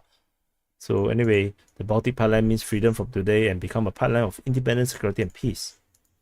So the pipeline go through Denmark, and then going into Poland. But then the gas price is rising.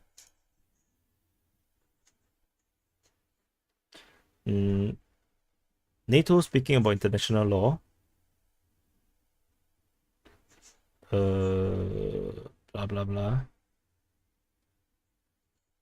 Yep.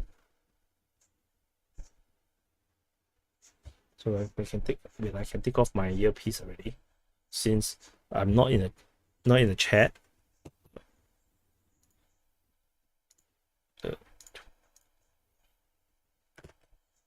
The US has not yet confirmed the version of the sabotage on the Nordstream. Investigation is ongoing. How do you investigate something like this? Oh, it must be Aquaman. Yeah, I think so. We found the culprit. It's him. Yeah. Why you like that? So,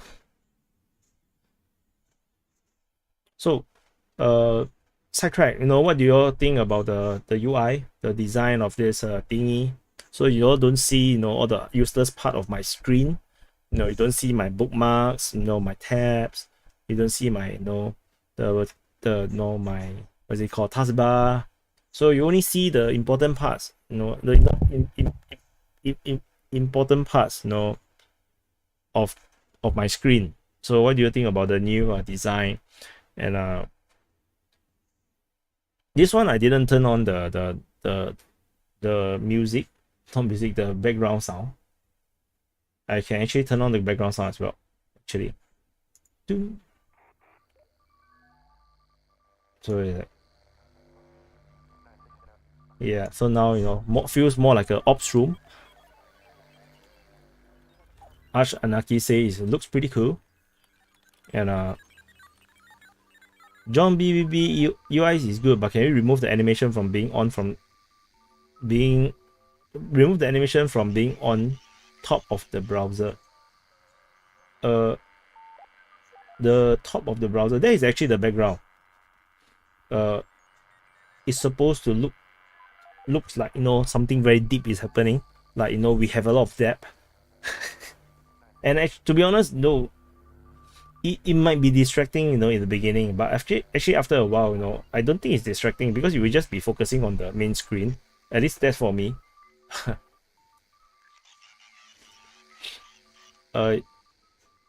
It's not 42, say it looks good. Just around the edges would be better in my opinion. So the thing is actually is because I haven't added anything here on the top. On the top. Do you see my mouse? Actually, where's my mouse? Yeah.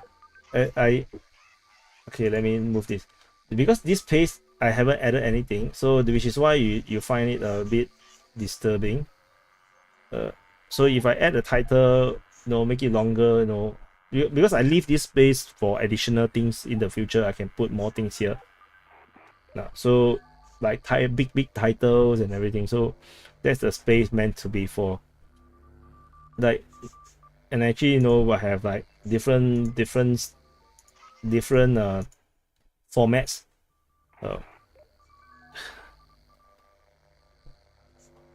So no, Norway capacity is way too low. Libya's goal is already looted and in safe hand. Then Germany play nuke DPA. What is nuke DPA? And Norway's supply is fully sold and allocated. Bruce say thanks DPA. You're welcome. I'm not sure what you are thanking me for. Then Von Vestus say calibrate the whiners. So it's not 42. Maybe remove the image that's on top of my head would be better. I thought this looks cool, you know, like you know, that's like very high tech. I can actually move it higher.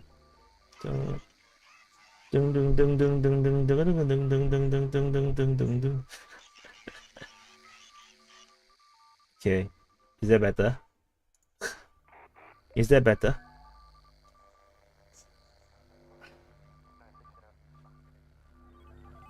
Singapore is the biggest country in the world. Ocean is not. Singapore cleanest country in the world, from Malaysia to Malaysia. Yeah, I don't know what the hell you're talking about. So at least keep the face camera clear. Is this better? It's not 42. Better if it's completely out of the frame will be. Okay, let's make it bigger. Mix it even totally out of the frame there. Maybe like this. Yeah. Yeah, just want to make it like cool, you know, like very high tech looking, which actually is pretty high tech, you know, it's not easy to do. Not everyone can do this. So they say Baltic Pipeline will start operating in October the 1st, which means Norway has agreed to flow its gas to Europe. Yes, they already signed the agreement. But I think they have some limits. They have some very clear limits on how much they are selling. So they wanted more gas, but you know, Norway is limiting the amount of gas they will sell. They're not willing to sell too much. So they talk about Pinyin, Singapore. Okay. Germany play and the Ocean Tosca is like, you know, just here to troll. Okay lor. Suits you.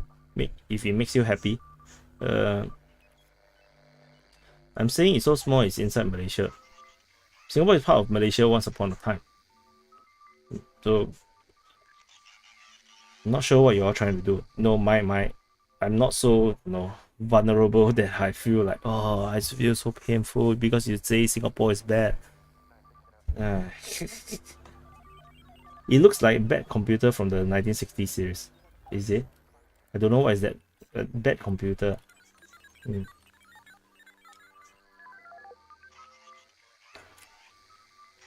I can't believe I still got 100 of you guys here when I'm not even doing anything now. I'm like, it's like this is now just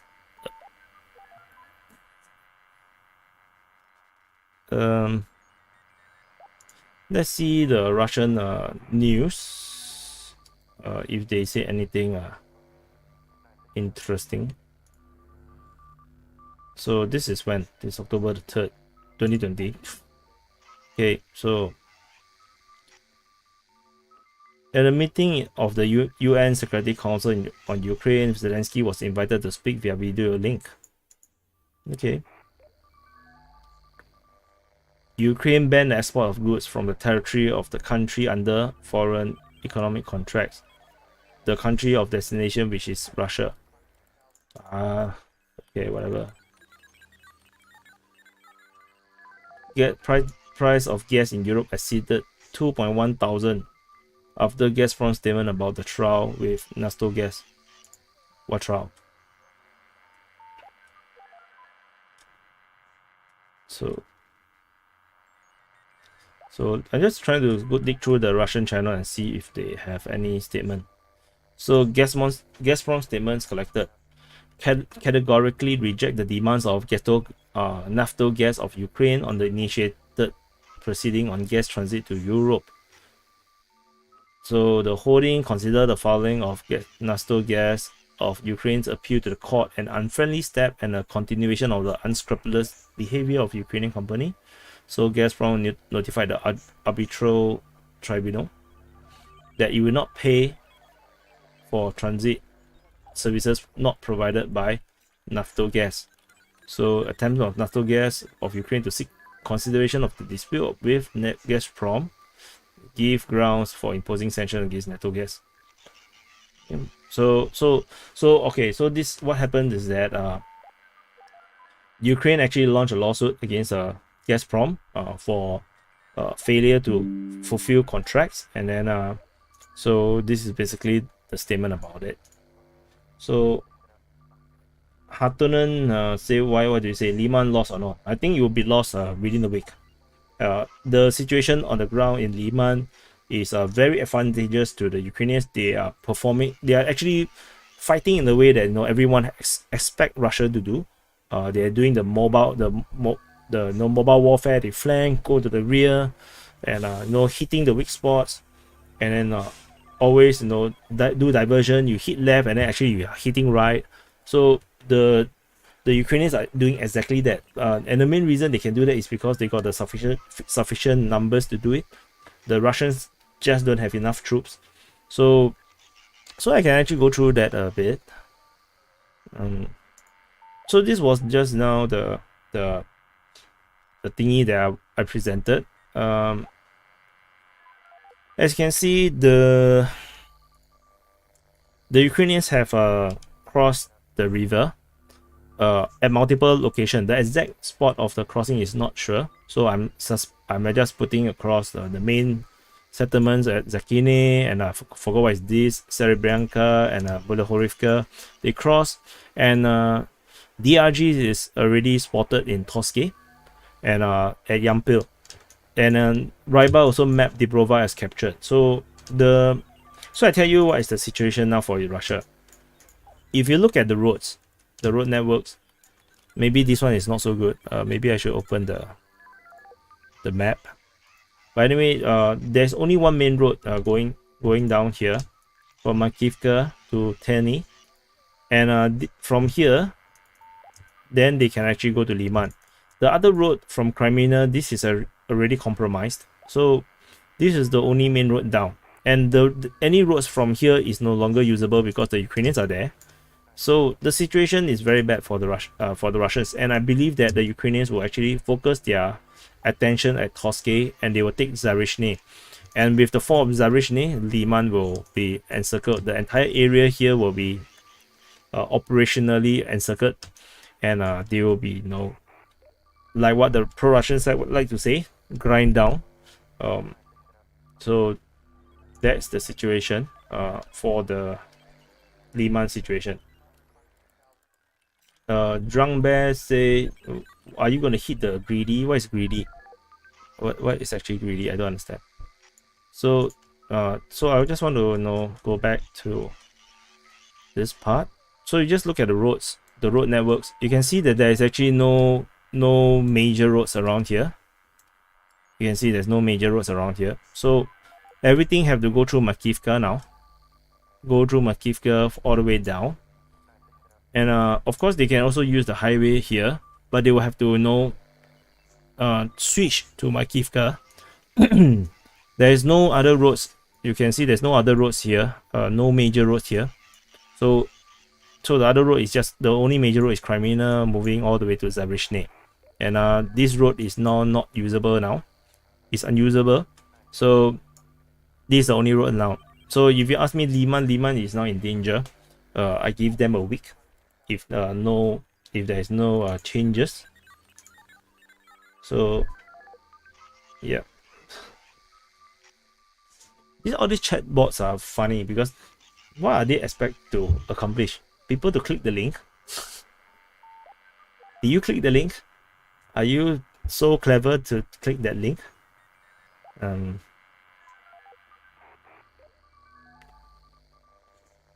So Germany play. I love your base video streams and face and voice and eyebrow and accent, but I also love trolling in live stream and nuking people. Germany play is a based person. He's a very open-hearted person. Very awesome. This kind of people is very good. Ocean Tosca said, I'm feeling more and more depressed now that Russia is losing. This is war, no, win and lose. It's just like football, win and lose. The thing is, this situation here, you can see how far the border is. Reinforcement going to Liman is very far away. Like from the border here, you go the way south to Liman in the direct straight line is more than 100 kilometers. This is not so easy to reinforce Liman. And from the other side, it's even worse. From this this place that nobody probably goes to Sterobuilds, to Crimea, to Liman, is actually almost 200 kilometers. So, which is why reinforcement is going to take a long time to come, even though there's 300,000 troops are currently being prepared. And but ultimately, even if Ukraine capture all this ground, Russia with the superior number of troops or equipments or air force will give Ukraine a big fight. But of course, Ukraine is very good at defending, so it will just drag on and just drag on and drag on. All people click them or desperate, man.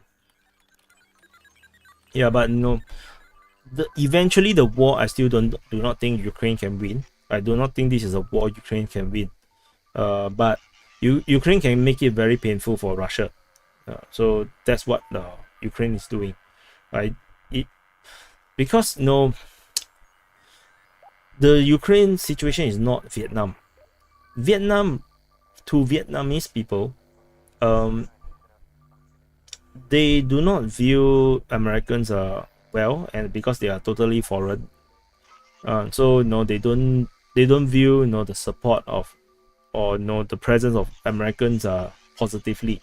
And the South Vietnam government is very corrupted, which is why the people do not feel the need to help to protect or feel that the Americans are good people.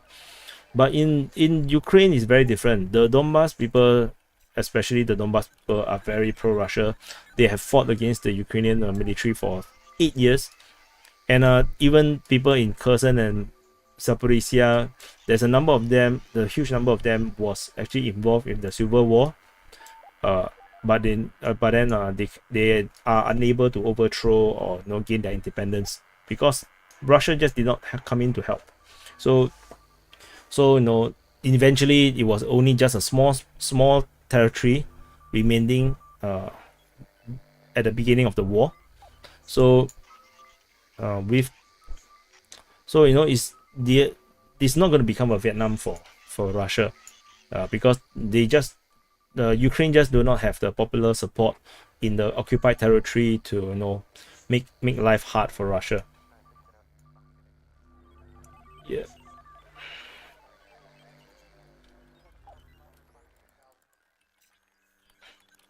Yeah, so anyway, it's 12:30 midnight for me. So I will go. I need to go off and do my other work, and I just thought is something interesting to cover about the Nordstream 1 and 2, to read a bit of the news, because I also not too sure what the hell is happening fully. So with the exchange of ideas between people in the you guys viewers, then we can kind of understand the situation a bit better. So I actually do learn a bit, so that's cool.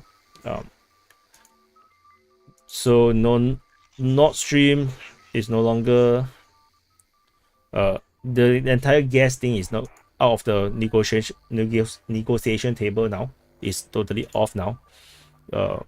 So that is rather drastic change in terms of the geopolitical situation now. And yeah. So Drunk Bear asks, do you think Russia will reach Odessa or Kharkiv again? Oh, for sure. For sure. Unless Europe is going to send advanced weaponry to Ukraine, which they do not dare this moment, or they put troops on the ground. Russia is going to start winning when Ukraine run out of heavy equipment. There is a limited number of heavy equipment outside of Ukraine that people is willing to give to Ukraine. United States got a lot of mothball Gulf War era weapons they could have given to Ukraine. Transporting over is a problem, but they can give. The problem is would they, because doing that will severely escalate the conflict. Although I also not so sure what Russia would dare to do to United States as well. So it's a game of chicken. So see who is more daring and who is more chicken. So are you a chicken?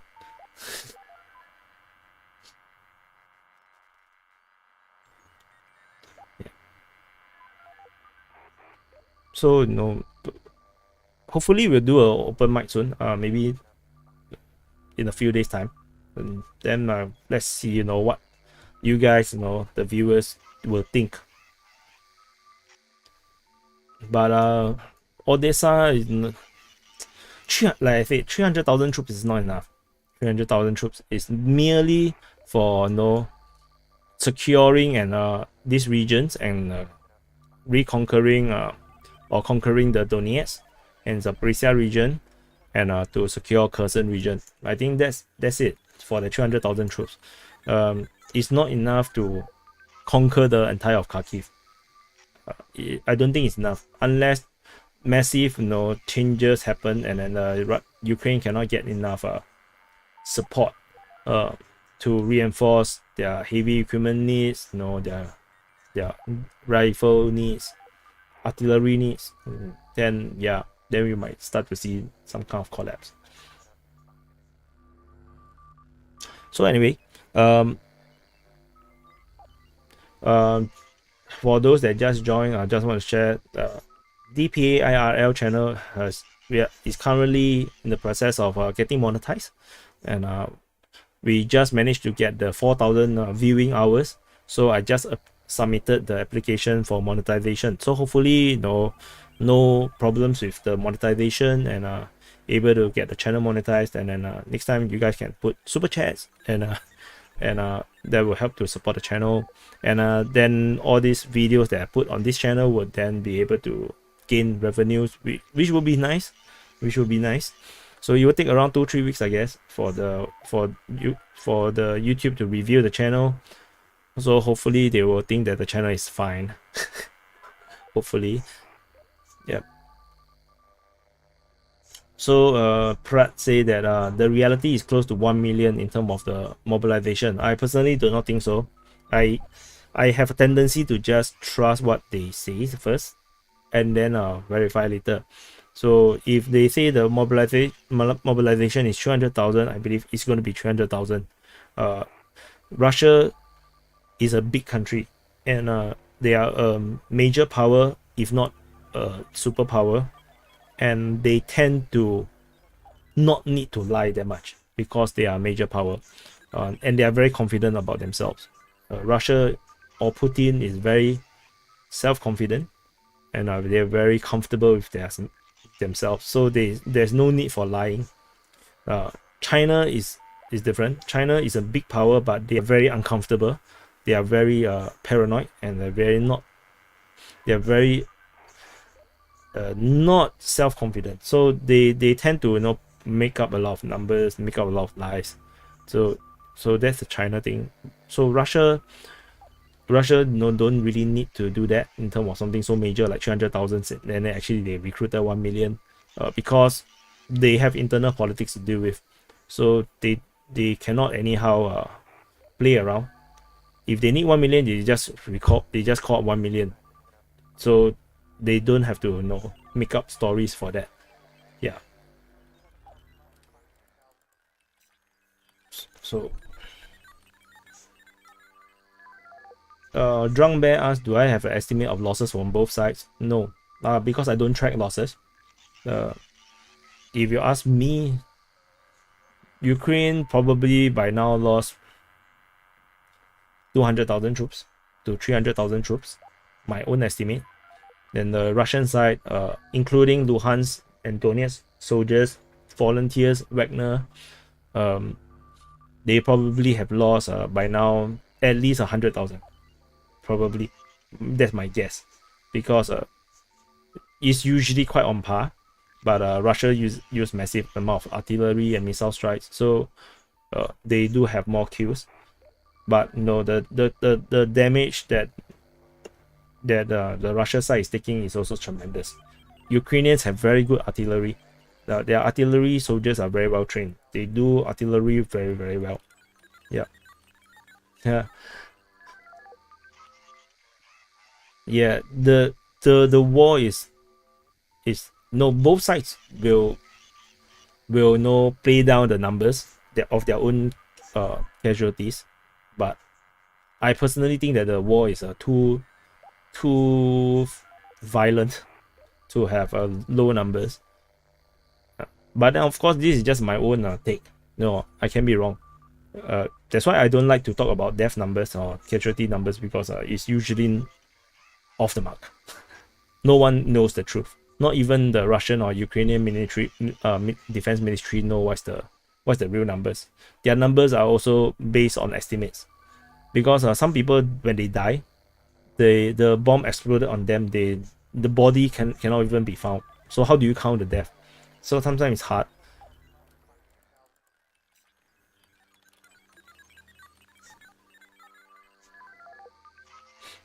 Yeah.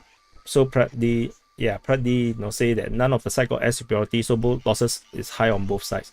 So the truth is that Russia actually have air superiority, but they do not have freedom to just hit anything. They actually operate pretty comfortably for most cases, and their air force has been hitting the Ukrainian troops on the daily basis. Actually, every day the Russian helicopters and air force, the bombers, they are operating on a daily basis, hitting Ukrainian lines. And you see the number of Russian planes being reported shot down is actually very low. So which means that most of the operations is very successful. The Ukrainians wise, on their hand, their air force is more limited. So, and their shutdowns are quite common. So that's the difference.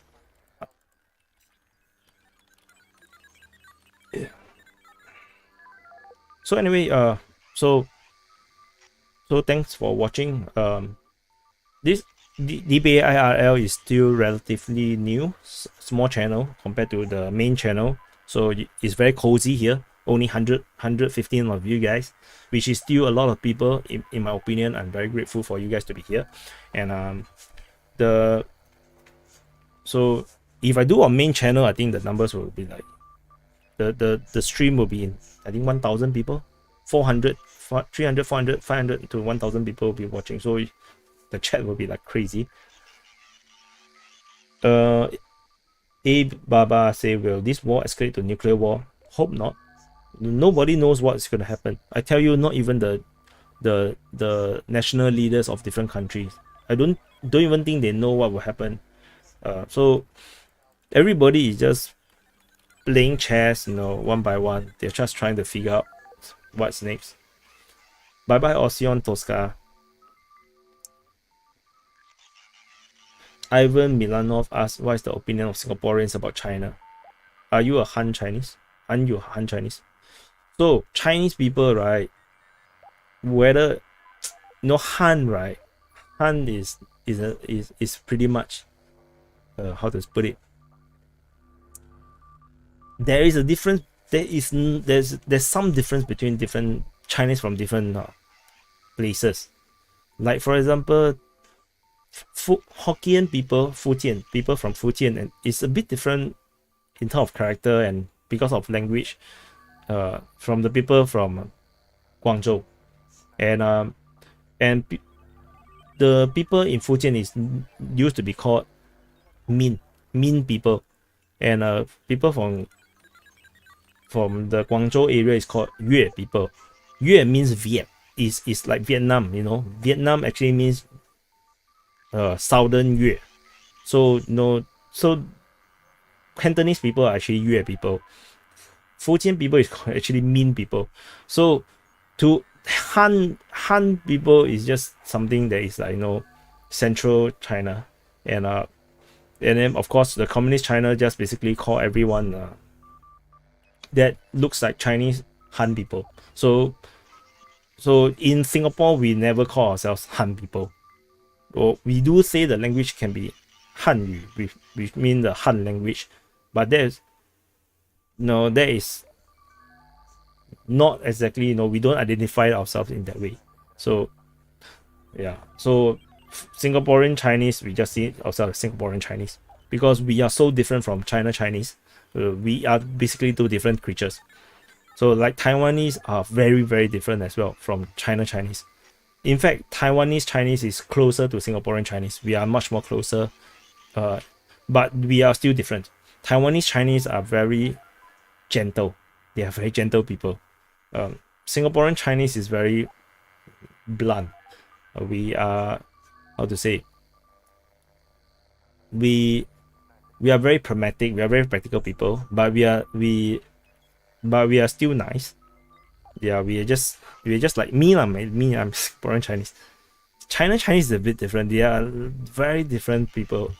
Not even sure how to put it into words. Yeah. So Singaporeans' opinion about China is that we do not see China very positively, generally speaking, because it's stereotype. Because a lot of the Chinese that come to Singapore, previously are the uneducated people. So the people, they come here to do hard labor, to do work jobs that do sales, do retail, a lot of the works that people don't want to do. So people's impression of China Chinese is skewed in that sense, because if you go to China itself, which I went before, they are just like Singaporeans, in the sense that they're very modern, they're very well spoken, well educated. So the stereotype is because of the migrant workers. Whereas the another population of China people that come to Singapore are the students. So the students don't mix with Singaporeans, so they always cluster among themselves. So and they are different because the way they talk is different, the way they speak is different, the way they think is different. So they're just different people. So so Singaporean generally we do not feel very keen. We don't feel the keenness to China. We just feel that they are so different from us. These different people. Only the older generation will still feel like, there's a link to China kind of thing. Our roots, we are all Hokkien people, or we are all from this place, or our ancestors from this place. People of my generation, and I'm already nearing 40s. So my generation and younger people, we just don't give a damn about China. We are just like different people. Yeah, the question is not offensive at all. The racism shit, how to say it? Singaporean Chinese are the majority in Singapore, so we don't understand racism. Put it that way. It's just like the white people in America, they find it hard to understand what the hell is wrong with all this racism, because they don't really understand the racism. Because for the majorities, we don't feel it, we don't understand it. But for like if it's my wife, who is Indonesian Chinese, they are the minorities in their country. They feel racist. They feel racism, very distinctly. Like on Malaysian Chinese, they literally, racism is built into their constitution. It's part of their law.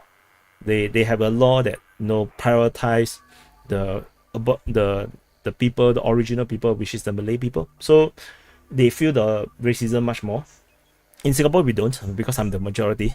But if let's say I'm a Malay or I'm an Indian, perhaps I will feel it because I will feel because I'm minority. I'll presume that I'm marginalized. But the reality is no, you're just simply because there's lesser of you, so you feel vulnerable. But the reality is, even among the majority people, there are people who are marginalized. But the thing is that because they're part of the majority, you can't feel it. Like you're blind to them, to all these people who are actually need help, but they are part of the majority. So that's just the reality. I was called a white woman by my Taiwanese mother-in-law. Yeah, because for Caucasians, you're all white to us, but we cannot tell the difference between one European to another European or to Americans. Most Asians cannot tell the difference. We just they are all Caucasians, they are all white people, and then or just like look at Chinese, you think you're all Asians, that kind of thing. Fred D say your new graphics are cool. Yeah, thanks. That I took quite a few hours to do it, so no, I'm not gonna change it. So some people complain about it. That's too bad, because I'm not gonna undo what I spent effort on. J Thomas, that's the only time J Thomas say that's the only time she experienced racism. Okay, so I have a theory about racism is that identifying who you are, things that is very obvious, is not racism. Or rather, racism is the ability to recognize differences between people. For example, if your skin is white, you're white. Your skin is white. Saying that your skin is white cannot be offensive. So racism is simply the ability to recognize different races. If you are dark, your skin is dark. If your skin is yellow like Chinese people, your skin is yellow. That's just reality. If your face look like an Indian or your face look like a Chinese, that's just how it is. If the eye look like this, yeah, you might be Japanese or Korean, or some Chinese have this these eyes. That's just how it is. Recognizing what is in front of you is not offensive. That's just a reality. They just saying what it is. But the offensive one is just being an asshole. Everyone is racist. Everyone can see race. No one is blind to race. It's impossible to be blind to race because our brain have to compute the world and understand the world. So we recognize races. So that's natural because our caveman mind need to stay in a group to protect ourselves. So we must recognize people who are not part of your group, not part of your tribe, versus the people who are part of your tribe. So that's just natural. That's why tribalism is very natural to us. We just want to group together with people who is like us. But you don't have to be an asshole. So the real racists that people are always complaining about are just assholes. They are just people who are assholes. It's nothing to do with racism. It's nothing to do with it's like recognizing the reality is it's not racism. It's just recognizing the reality. Yeah, just something like this. So J Thomas says she looked down on me though. She wanted her son to marry a Taiwanese girl. His father was a doctor. Like me was okay. I wasn't offended. I thought it was funny. Usually okay, I'm not sure. No, maybe the mother-in-law just not look down on you, but she just never expected that. Usually, in at least in Singapore, in Asian culture, if you can get a white wife or girlfriend, everybody's like, wow, you're so great, you're so awesome. You think that you're like so great, or or even like, I have a, if let's say I have a Japanese wife, all my friends will be like, wow, you got a Japanese wife. It's that kind of thing. I don't think it's racism. It's just like, people just don't expect things. So that's what I think. Hard to find many Africans without some genes this day. In a few hundred years we'll all be hybrids. To be honest, we are all already hybrids. If you go and check your DNA, no one is pure 100% from a single race. Very rare, very rare. Most of us are some form of hybrid. So the Swan say, we Slav are considered white only when it suits the West. The rest of the time we are backwater squatters for them. Yeah. So you see, that's why that's not racism. That is actually being an asshole, right? Swas. So that's why I say the concept of racism, I think, is an abuse of the word. Like, you're racist, or racism is bad, or kick out racism. I think the word racism need to be redefined. I feel that a bad definition of the word cause more problems than not. I would just put racism as the ability to recognize race, to recognize the difference between one group of people from another group of people. Like, if you can recognize a Nigerian from a Ghanaian from a Egyptian, does that make you a racist? It can't be, right? It shouldn't be racism, right? That makes no sense, right? Like that's why the problem with United States, or maybe a group of people, and then like there's only one Chinese, and it's like, hey, you're Chinese. Then the people naturally will feel like, oh, don't be racist, man. Why do you have to call his race? See, that kind of thing is like stupid, man. You recognize what it is. So racism to me is just the ability to recognize different races. If your skin is dark, your skin is dark. Your skin is white, your skin is white. That's how it is. You have big eyes or small nose or big ears, that's how it is. The thing is, it's just assholes, being assholes, like, some of the West, some of, like, that just sounds Swas talking about the Slav being the Slavic people being seen as backwater people by the Western side, Western Europeans, that kind of thing. That's being asshole, right? They're just being an asshole. So they're just being evil, being bad. So yeah, so that's how this is how I reconcile, because it is impossible to ignore race. You understand, right? It's not possible to, like, you see me, I'm a Chinese or Asian. It's obviously I'm Chinese or Asian. Then you will have certain presumptions of what Asian or Chinese is like, how we talk, how we think, like, yeah, but sometimes that's not true. So DPA West evil, Russia good? No, the Russia and the West is equally is the same to me. Good is very subjective.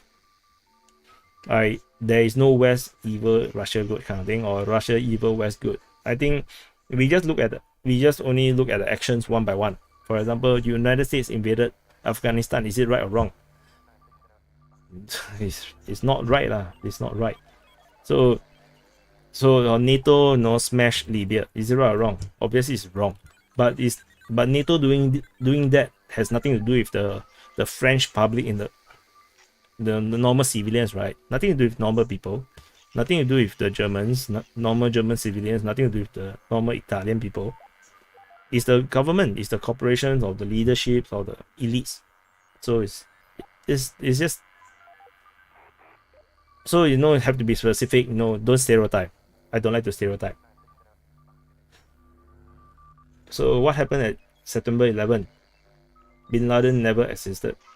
Yeah, I think I will avoid that topic entirely, because it feels like a sensitive topic to be taught on YouTube.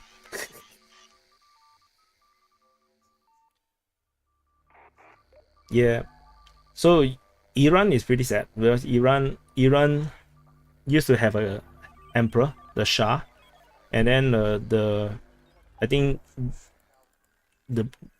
it's the Americans that caused funded or supported the Islamic revolution. against the British because the British was having good relationship with the Shah, I think, or is it the British that overthrow the Shah because of their good relationship with Americans? I don't know which way. Yeah, whatever it is, it's just sad. East Coast Sailing Center say what? DPA going to bring world peace. I'm the nobody, man. I will not be able to bring world peace. Human beings are never peaceful. We are not a peaceful species of animals. We are warring creatures. That's why war is always very common among humans.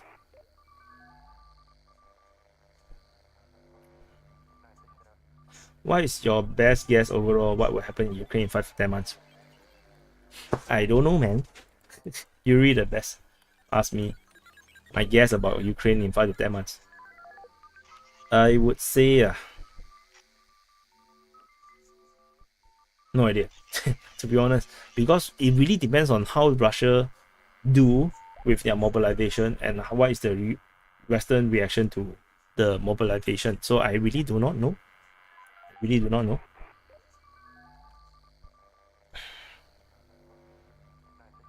So Moss only say it's over for Russia. Maybe. The situation here looks like shit for the Russian side.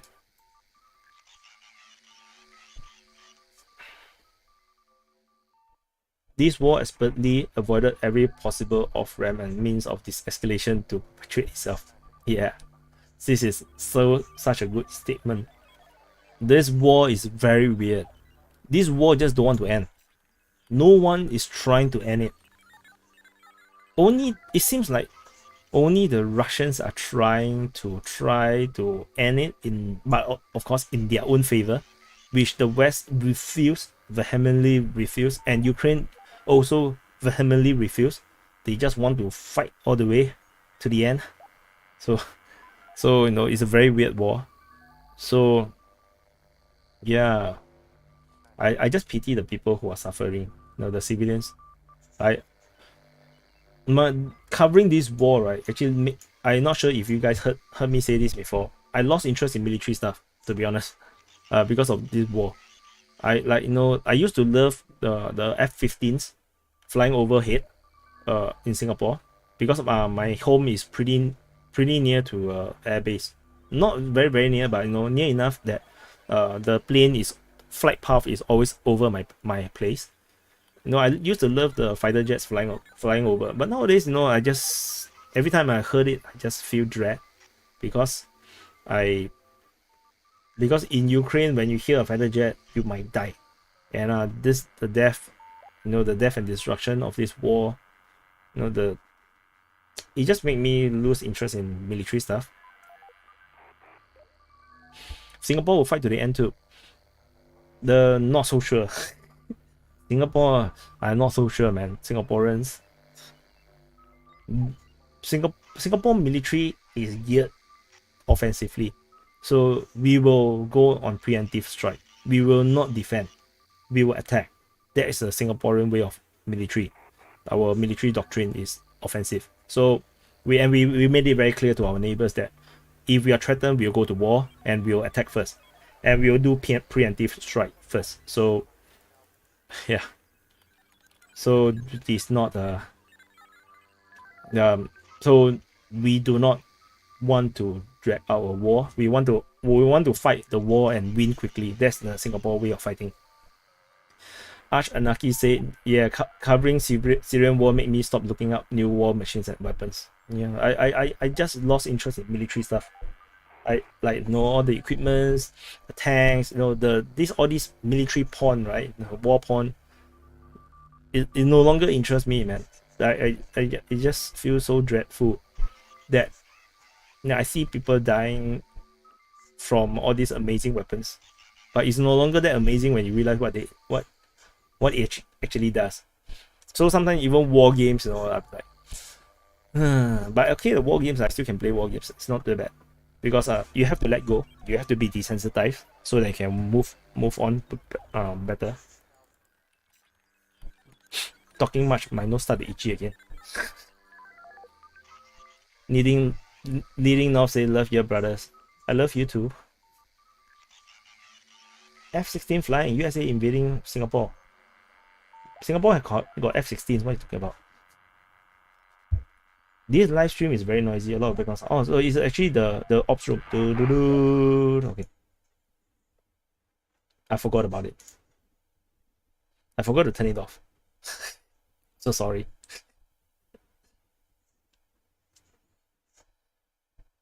Yeah, it sucks my soul. Correct. Just like. Sorry if I forgot about the background because I can't hear it. So only you guys can hear the ops room sound. Actually, I can't hear it. If kids were forced to see war cops, there will be no war. Yeah, I have never seen so many dead people and scary stuff like, you know, dead cops, like really bloody, you know, bodies totally mutilated. Like, I've never seen this much such images and videos ever. Like, ever. This war made me see so much gore, right? That it makes Game of Thrones looks very mild.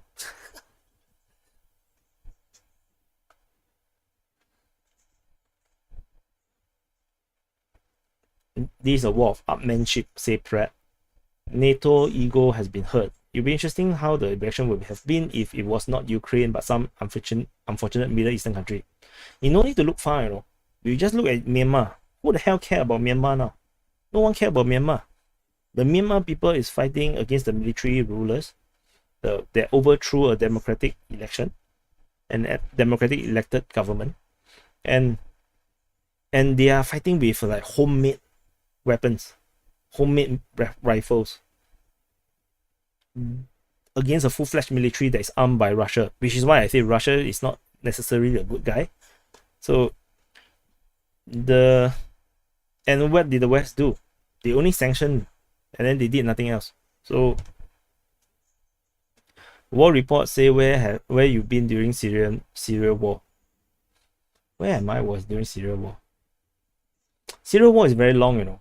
I haven't started the Defense Politics Asia yet. So, and YouTube during Syrian war, I wasn't a YouTuber as well yet. I find doing videos very troublesome, and I haven't learned the know-how to do this kind of streams. In terms of graphic design wise, you know, I already can do. The video editing wise, a bit, not around there. Morty asked me if I know some info about Russian Third Corps. No, because I don't follow the military units. It's always fake or misinformation or not accurate. Because you follow the military units, you do not know what's the casualty numbers like. So this is very misleading. So that's why I don't follow military units. I basically just look at the ground. Like, who cares what units is there? All I care is who is winning. So, you know, who is winning? Who is taking more grounds? That's all I care. Oh, here comes another of the chat. Bye-bye. You have learned a lot. I really like your streams. J. Thomas, thank you so much. You know, to me, it's an honor. Really, it's an honor to be able to do, you know, this coverage, and to have so many supporters, you know, some more hardcore supporters, unimaginable. I always watch YouTube, and I always imagine, you know, being like those YouTubers with a lot of fans and a lot of followers, you know, a lot of views, and have that kind of influence or you know, just followings. And now I'm there. I'm really grateful, because 1 year ago I'm still struggling on YouTube. I have a different channel. I had a different channel. I did more than 100 videos, and it did not even grow 500 subs. So you guys can check it out. So working problem. Is it? No, it's called comment back. Yeah, you guys can check it out if you guys are interested. Yeah, so I was doing that channel for last year. While it did not really grow, because, you know, my content, like the topic that I picked, is a bit difficult because it was heavily censored. because it's always I'm covering conspiracies, Trump related stuff, and the heavy censorship means it's very hard to do. But I learned a lot of the things about doing YouTube there, the technical needs, and talking to cameras. Because when I first started, talking to camera is very unnatural, it's very weird. So now I'm very natural. I can just talk to you, as if this is your face. Although your face now looks very rectangularly black because you're a camera. Now, comment back will grow exponentially. With 160 subs, 160 viewers, no, I don't think it will grow exponentially because I don't even do content over there. I have no time to do content over there. My focus is still on DPA now because the Ukraine war is very intensive in terms of the energy and the resources, the time needed to cover the war, to read all the sources. I have this tab. This is all my sources. I read through all of them, all of them before I even do a video. So that's why. What do Wogonzo say about why did they say like urgent? Again, Liman. Yekaterinivka near Liman. Second time in the past few days. What is this place? But today complicates this. Yekaterinivka. Yeah. What is this place? Let me check.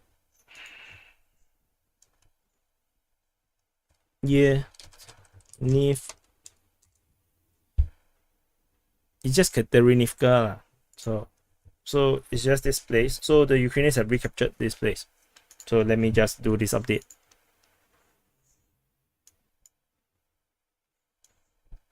So just double check. Could it be other places? I don't think so, right? Yeah. So is this one? Whoa, wrong layer.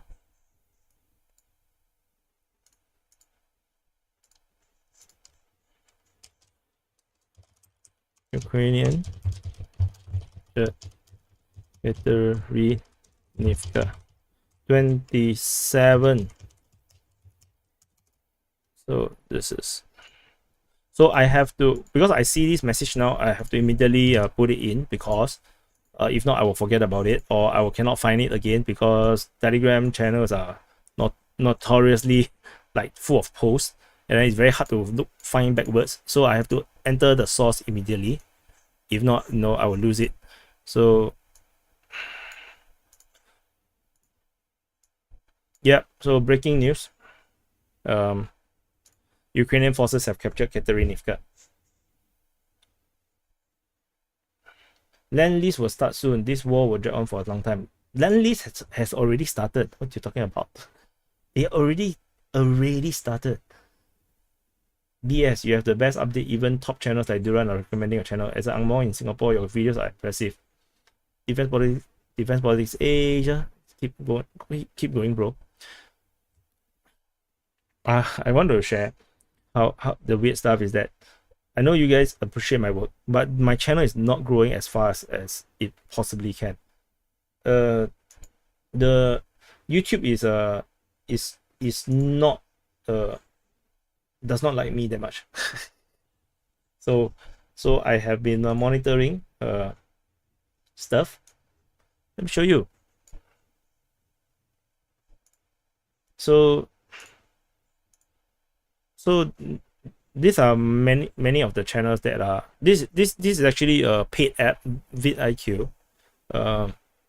So if you look at the subs accumulative, so let's ignore the big channels. So some of the very big channels are too big, so I have to remove them.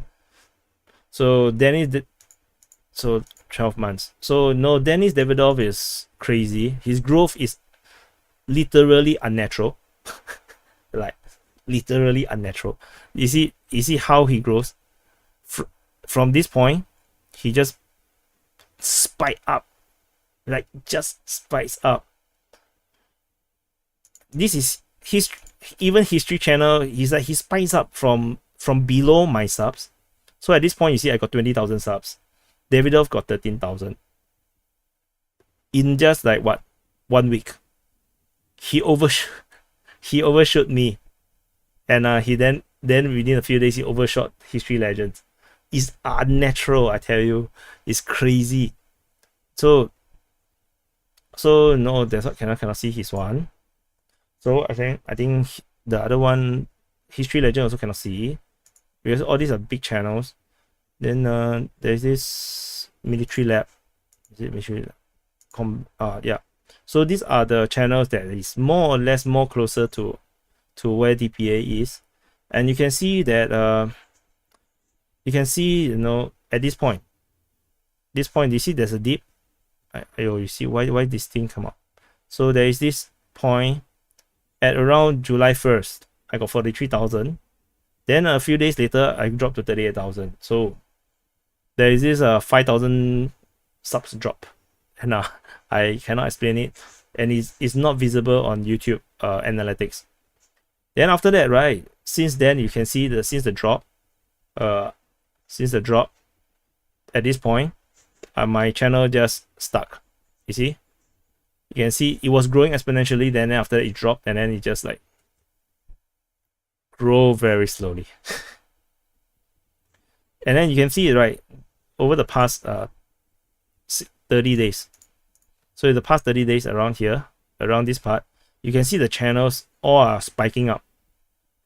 These are all perceived pro-Ukrainian channels that are spiking up.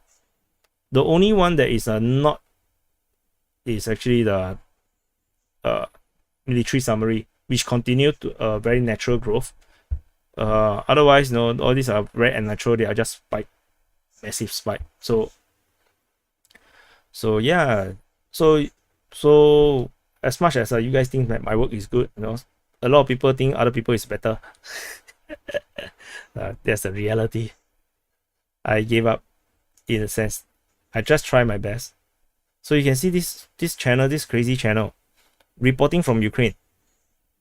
He just went from like below DPA size, and then just spike up to like crazy numbers. I also don't know what the hell is happening. Yeah.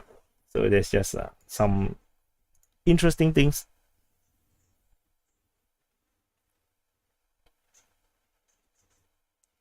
War in Ukraine. War in Ukraine channel has been around from very early. And I think in the earlier stage, the more well-known people covering is DPA, Military Summary, and War in Ukraine. Then after that, more and more people came in to cover. And then lately, they are all spiking, all getting very, very big. Yeah. Think about their CPM. If you think that's depressive, yeah, so it's okay. I mean, for me, I just know I just need a baseline in terms of revenue level. Then I will be happy. Everything else is bonus. But the past 3 months is disastrous. It's so difficult.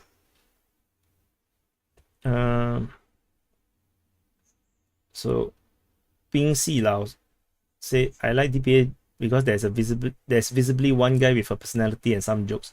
I can't trust organization and polish professional presentation anymore.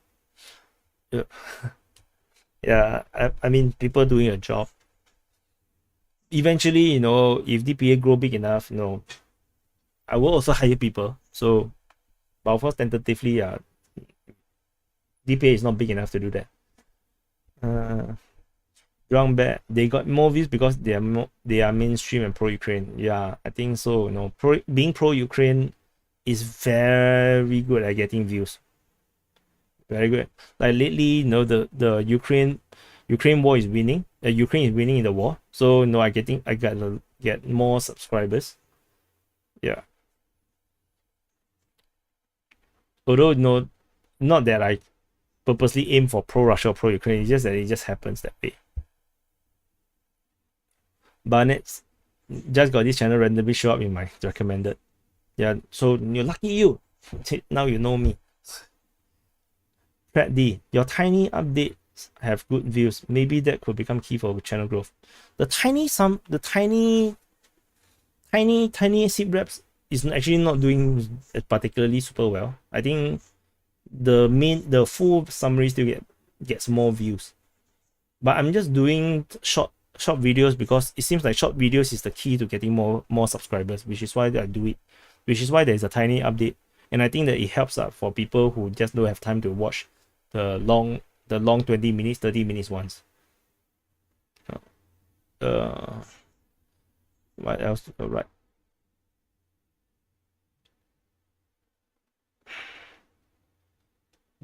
They capture Kaiserlivka near Kherson 2 times on YouTube. People want to see success from Ukraine.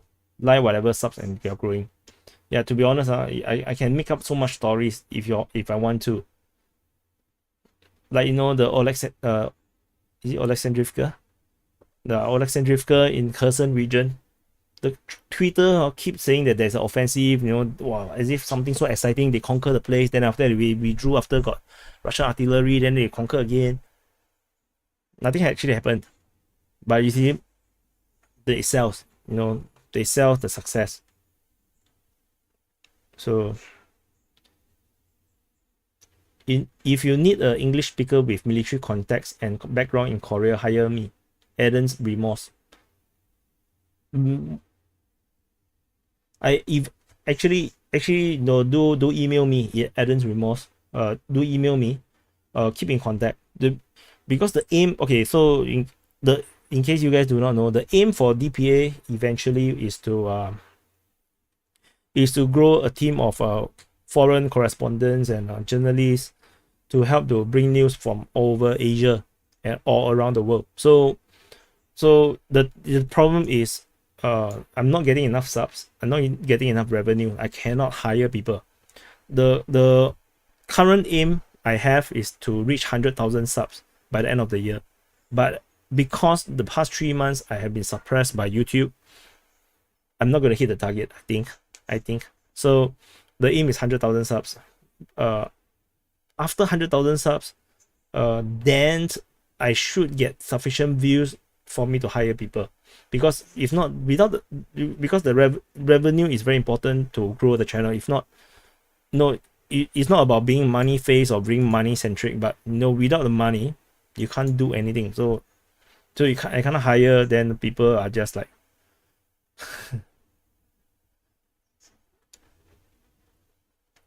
so Germany player love the mini sit reps. 1 minute micro reps. You know how fast I have to speak to squeeze it within 1 minute. It's very hard. The first tiny sit rep, I try my best, but it's still 3 minutes long. Paint your face blue and yellow in the thumbnails. That is so clickbaitish. Zokavac say yes, the Alexandrivka too was captured on Twitter. Crazy. Yeah, so now they have the real victory. All this information is coming from pro-Russian sources. The funny thing is the pro-Ukrainian sources, they don't dare to report all these things. They keep talking about operational secrecy. It's like crazy.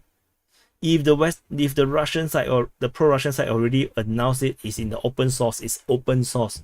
It's no longer operational secret. So I do not know what the hell they are thinking about, the pro-Ukrainian peeps. They're overthinking. DPA is dialectical. YouTube is set up to serve the rhetorical content. Unfortunately, yeah, actually true. If you are more ideological, actually you get more views.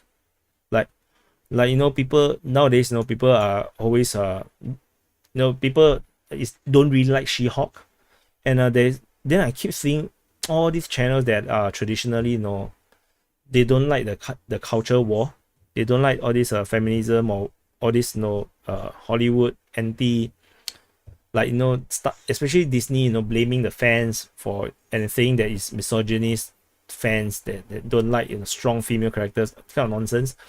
But there's this trend that all these channels, they're all cursing at She-Hulk, and and they are gaining viewers and views and new subscribers through that. And I think it's, yeah, not healthy. Not healthy. The right is turning, the right is actually getting poisoned by all these leftist habits.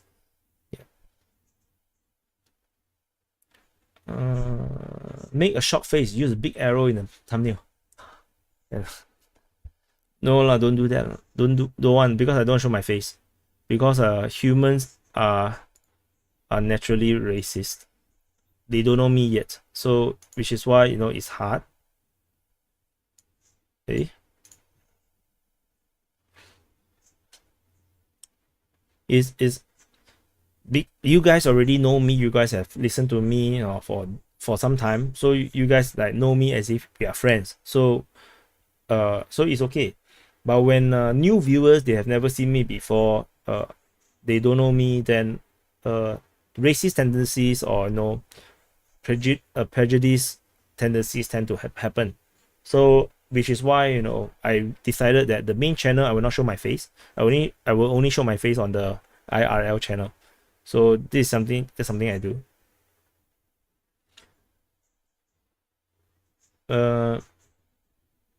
No, Taylor, are you talking to me?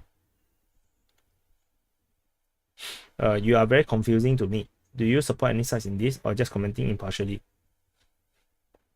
I don't support any side per se. I just want the war to end quickly, and the fastest way to end the war is to support the side that can actually win the war. Ukraine cannot win the war, unfortunately. How do you win the war against a nuclear power? So, but you see, the war just continues to drag on, and people are just gonna suffer, unfortunately. Apply for the Black Channel Advancement Program. YouTube will push your channel more. What is a Black Channel Advancement Program? What the hell is that? Black Channel Advancement. But I'm not black.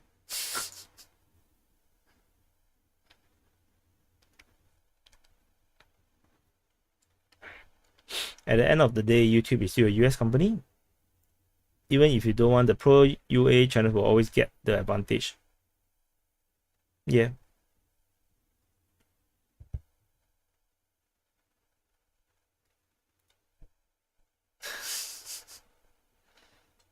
Yeah, so the recent thumbnails, so I have been figuring a lot.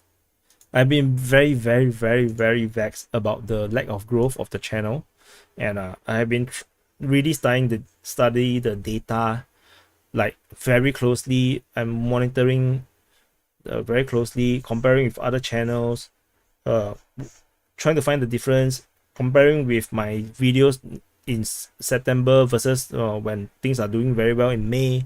I'm trying to find what is the difference. And then I look at other channels, why they are growing so fast. So my conclusion was that short videos are the one that actually helps to grow the channel very quickly, which is why I'm doing short videos. I try to do more short videos because the short video seems to be getting pushed much harder by YouTube somehow. So nowadays, then after that, I decided that, no, I did this arrow thing, right, for the first time. Don't know where. So I did the arrow thing. So first I draw the arrow actually only for the thumbnail. I only draw. Then after that, as I was drawing on the thumbnail, I realized that, hey, it's actually pretty useful to explain. Oh, hi Roman Stingler. You just found me today. You do subscribe this main channel. The Defense Policy Division, this is the main channel. You should subscribe there. Because that's the main channel. The main videos are there. So anyway, I was saying, so I was doing this thumbnails, and then I realized that, hey, I actually can explain a lot more easily and more visibly easy to understand. So, and then I was doing all these thumbnails. Then after that, I decided that one day, why not I just do it? So do it in this format on Photoshop, which is this one, the first one. Then after that I realized that people really like it. You see 52,000 views. A lot of people like it. So then I was like, so I decided that this could be a differentiation between the quick updates from the sit reps, the full summaries. So now if you now watch recently the quick updates from this point onward, from 1 or 2 days ago, the quick updates will all be using this arrow versions of the arrow versions of briefing to explain things, whereas the sit rep continues to be the old style where I go through the sources and information. So at least there's some kind of differentiation, which means that there's meaning to watch the short videos and the tiny sit reps or the full sit reps. Like you can watch them both and you don't feel like you wasted your time because you get different things from different videos. So this is why I changed. And also in terms of thumbnails, I no longer go for all this because it's not working for me. You can see the views did not really increase. So I decided to scrap it since this is additional work. So I scrapped this, and I even scrapped this big red word ones, and just go to very simple, just big words of tiny sit rep and full sit reps and the day number. That's it.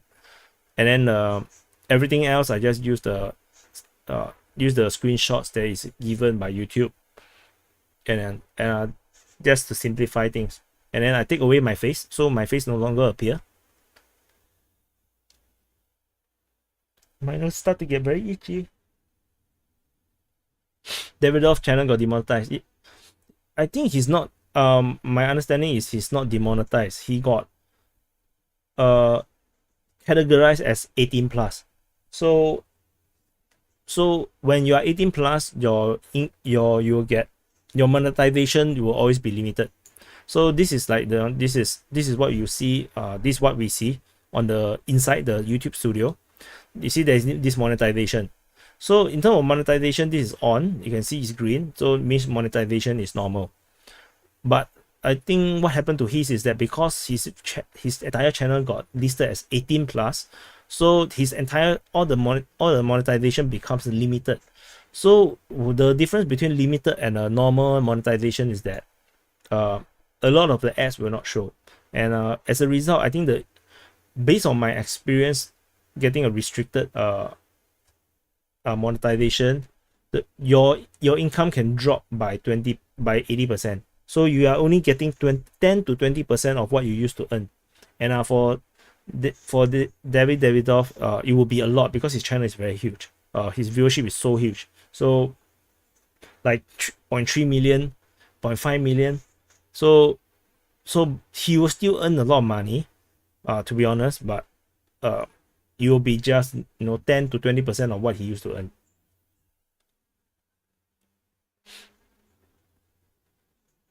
Claudio say DPA is the least biased channel reporting this war. That might be the reason for the slow growth. People want to be fanboys these days. Yeah. When I report the pro-Ukrainian success, the Ukrainian successes, then we have a lot of new viewers, right? Then a lot of the pro-Ukrainians crowd came, and their comments, they are so rude. To be honest, they are very rude. Like, because they are fanboys, like what Claudio say, they are just there to like as if they are supporting a football game, and it's not healthy. It's just not healthy because they do not know what they are cheering for. People are dying. Yeah, so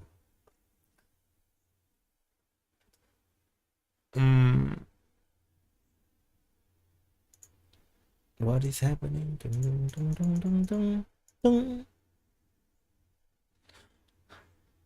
How come more people is now here on the stream than just now? Now there's 200 people, almost 200 people.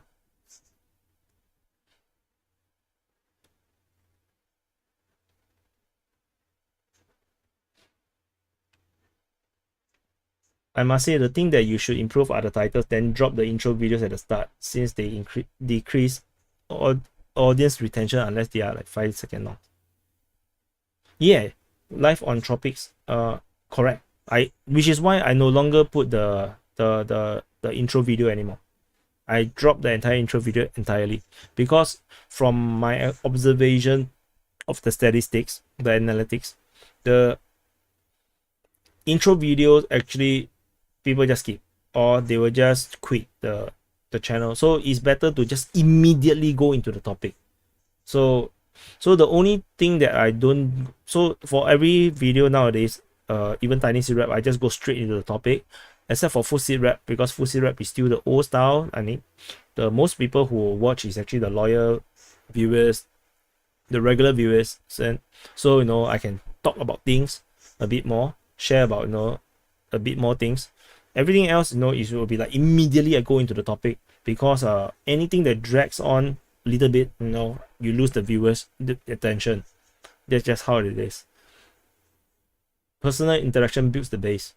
Yeah, so the interactions come from the full seed rap, and of course I have all the different initiative, the different social media channels that you can see in the description below, and also I have some other, you know, like open mic, DPA response, which I haven't do DPA response for some time already. I should do it soon.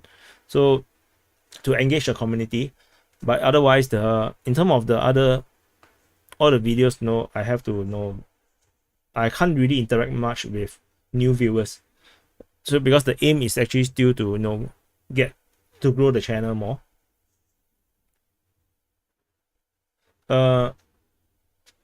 So Germany play intro is longer than some TikTok, so it fucks with people attention nowadays. Yeah, so which is why now, you know, this intro, I show you this intro that you all know. Yeah, this one, right?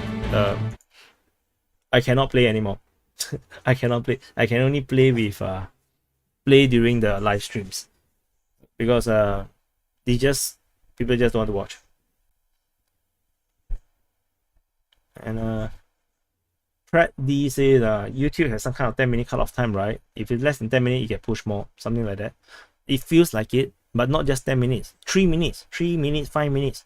As long as it's short, it seems to, you know, get pushed more, because people tend to watch more of the video, so the percentage watch is higher.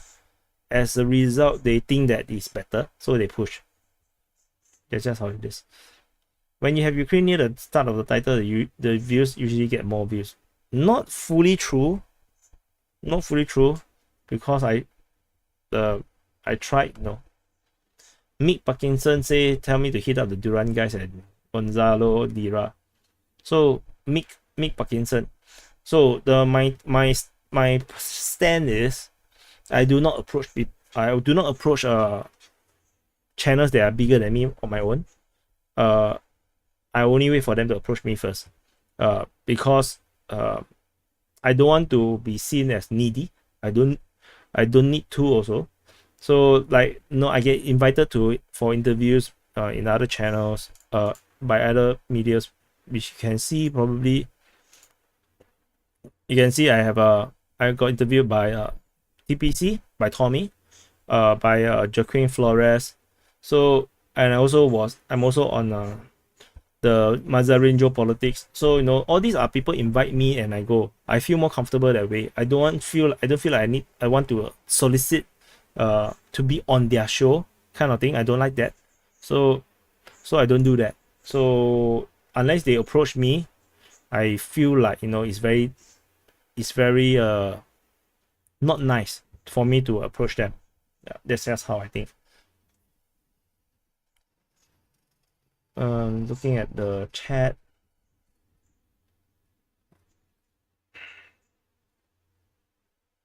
Yeah.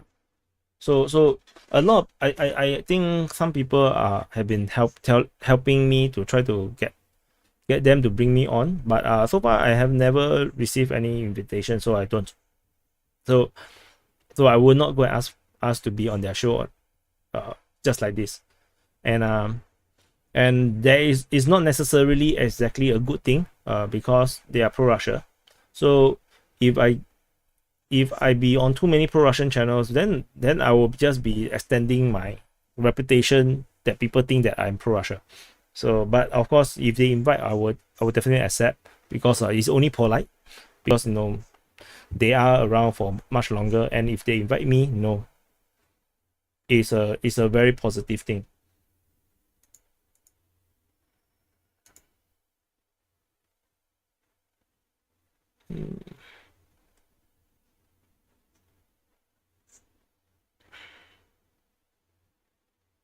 Yes, you're pro-Russia, I can tell. I am pro-Russia.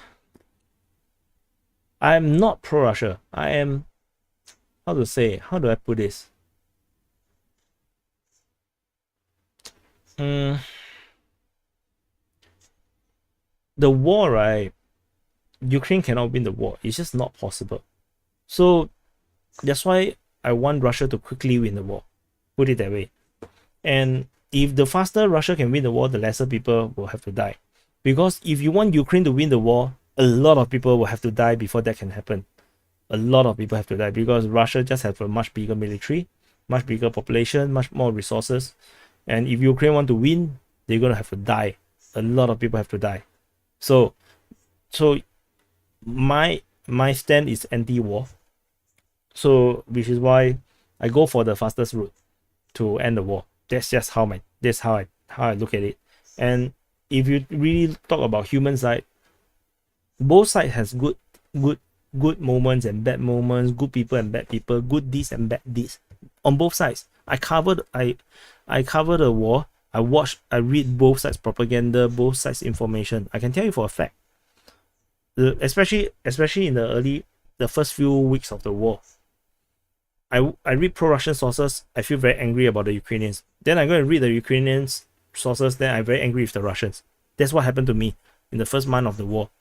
First 2 months of the war. Like your emotions just keep flipping between the two because both sides are putting out information that just triggers you emotionally. And over time, I see the pattern.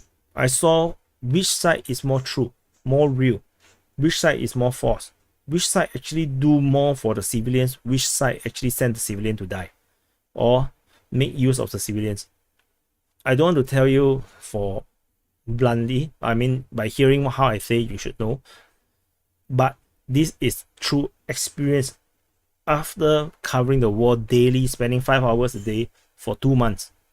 I have a conclusion, which is why it's not about me being pro-Russia or what, but it's just you can feel it. You can feel it. Live on Tropic says about vidIQ, about the SEO score. Can just ignore it. The SEO score is nonsense. It doesn't work. It doesn't work. vidIQ is not that good in that sense. In terms of like optimizing your videos, it just doesn't.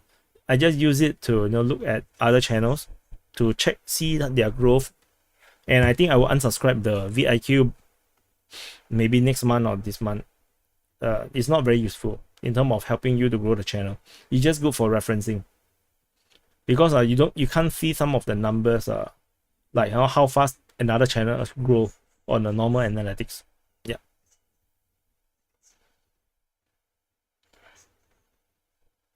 So anyway, I need to turn off the stream now. It's been a long stream already. And how long was this? 3 hours already. Oh my freaking god. How did this become such a 3-hour stream? So anyway, thank you guys for watching. I will be putting out I'll put the outro and then I will turn off the stream. This is an old outro. I will probably do a new one to thank all the patrons that have been supporting me. So you guys can also check out the description if you want to support me, throw me some money. You can actually go to the Patreon and become a patron. If it's actually where let me show you. So this is at patreon.com/defensepoliticsasia, and there's 48 patrons now. You can actually come and join and to support my work. It's just $5 a month. There's only one tier. I didn't create a lot of tiers. Some people create like multiple tiers, but because I don't have much to give you to be honest, so which is why it's only one tier, $5 per month, and so you can support. if you want to, no obligations, like really no obligations. So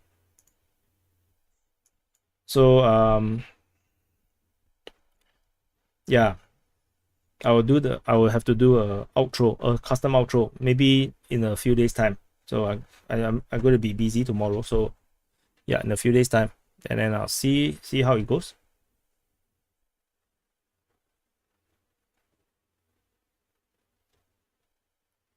So anyway, I'm going to turn off the stream now, and thank you guys, 130 of you guys, 140 of you guys for watching the stream.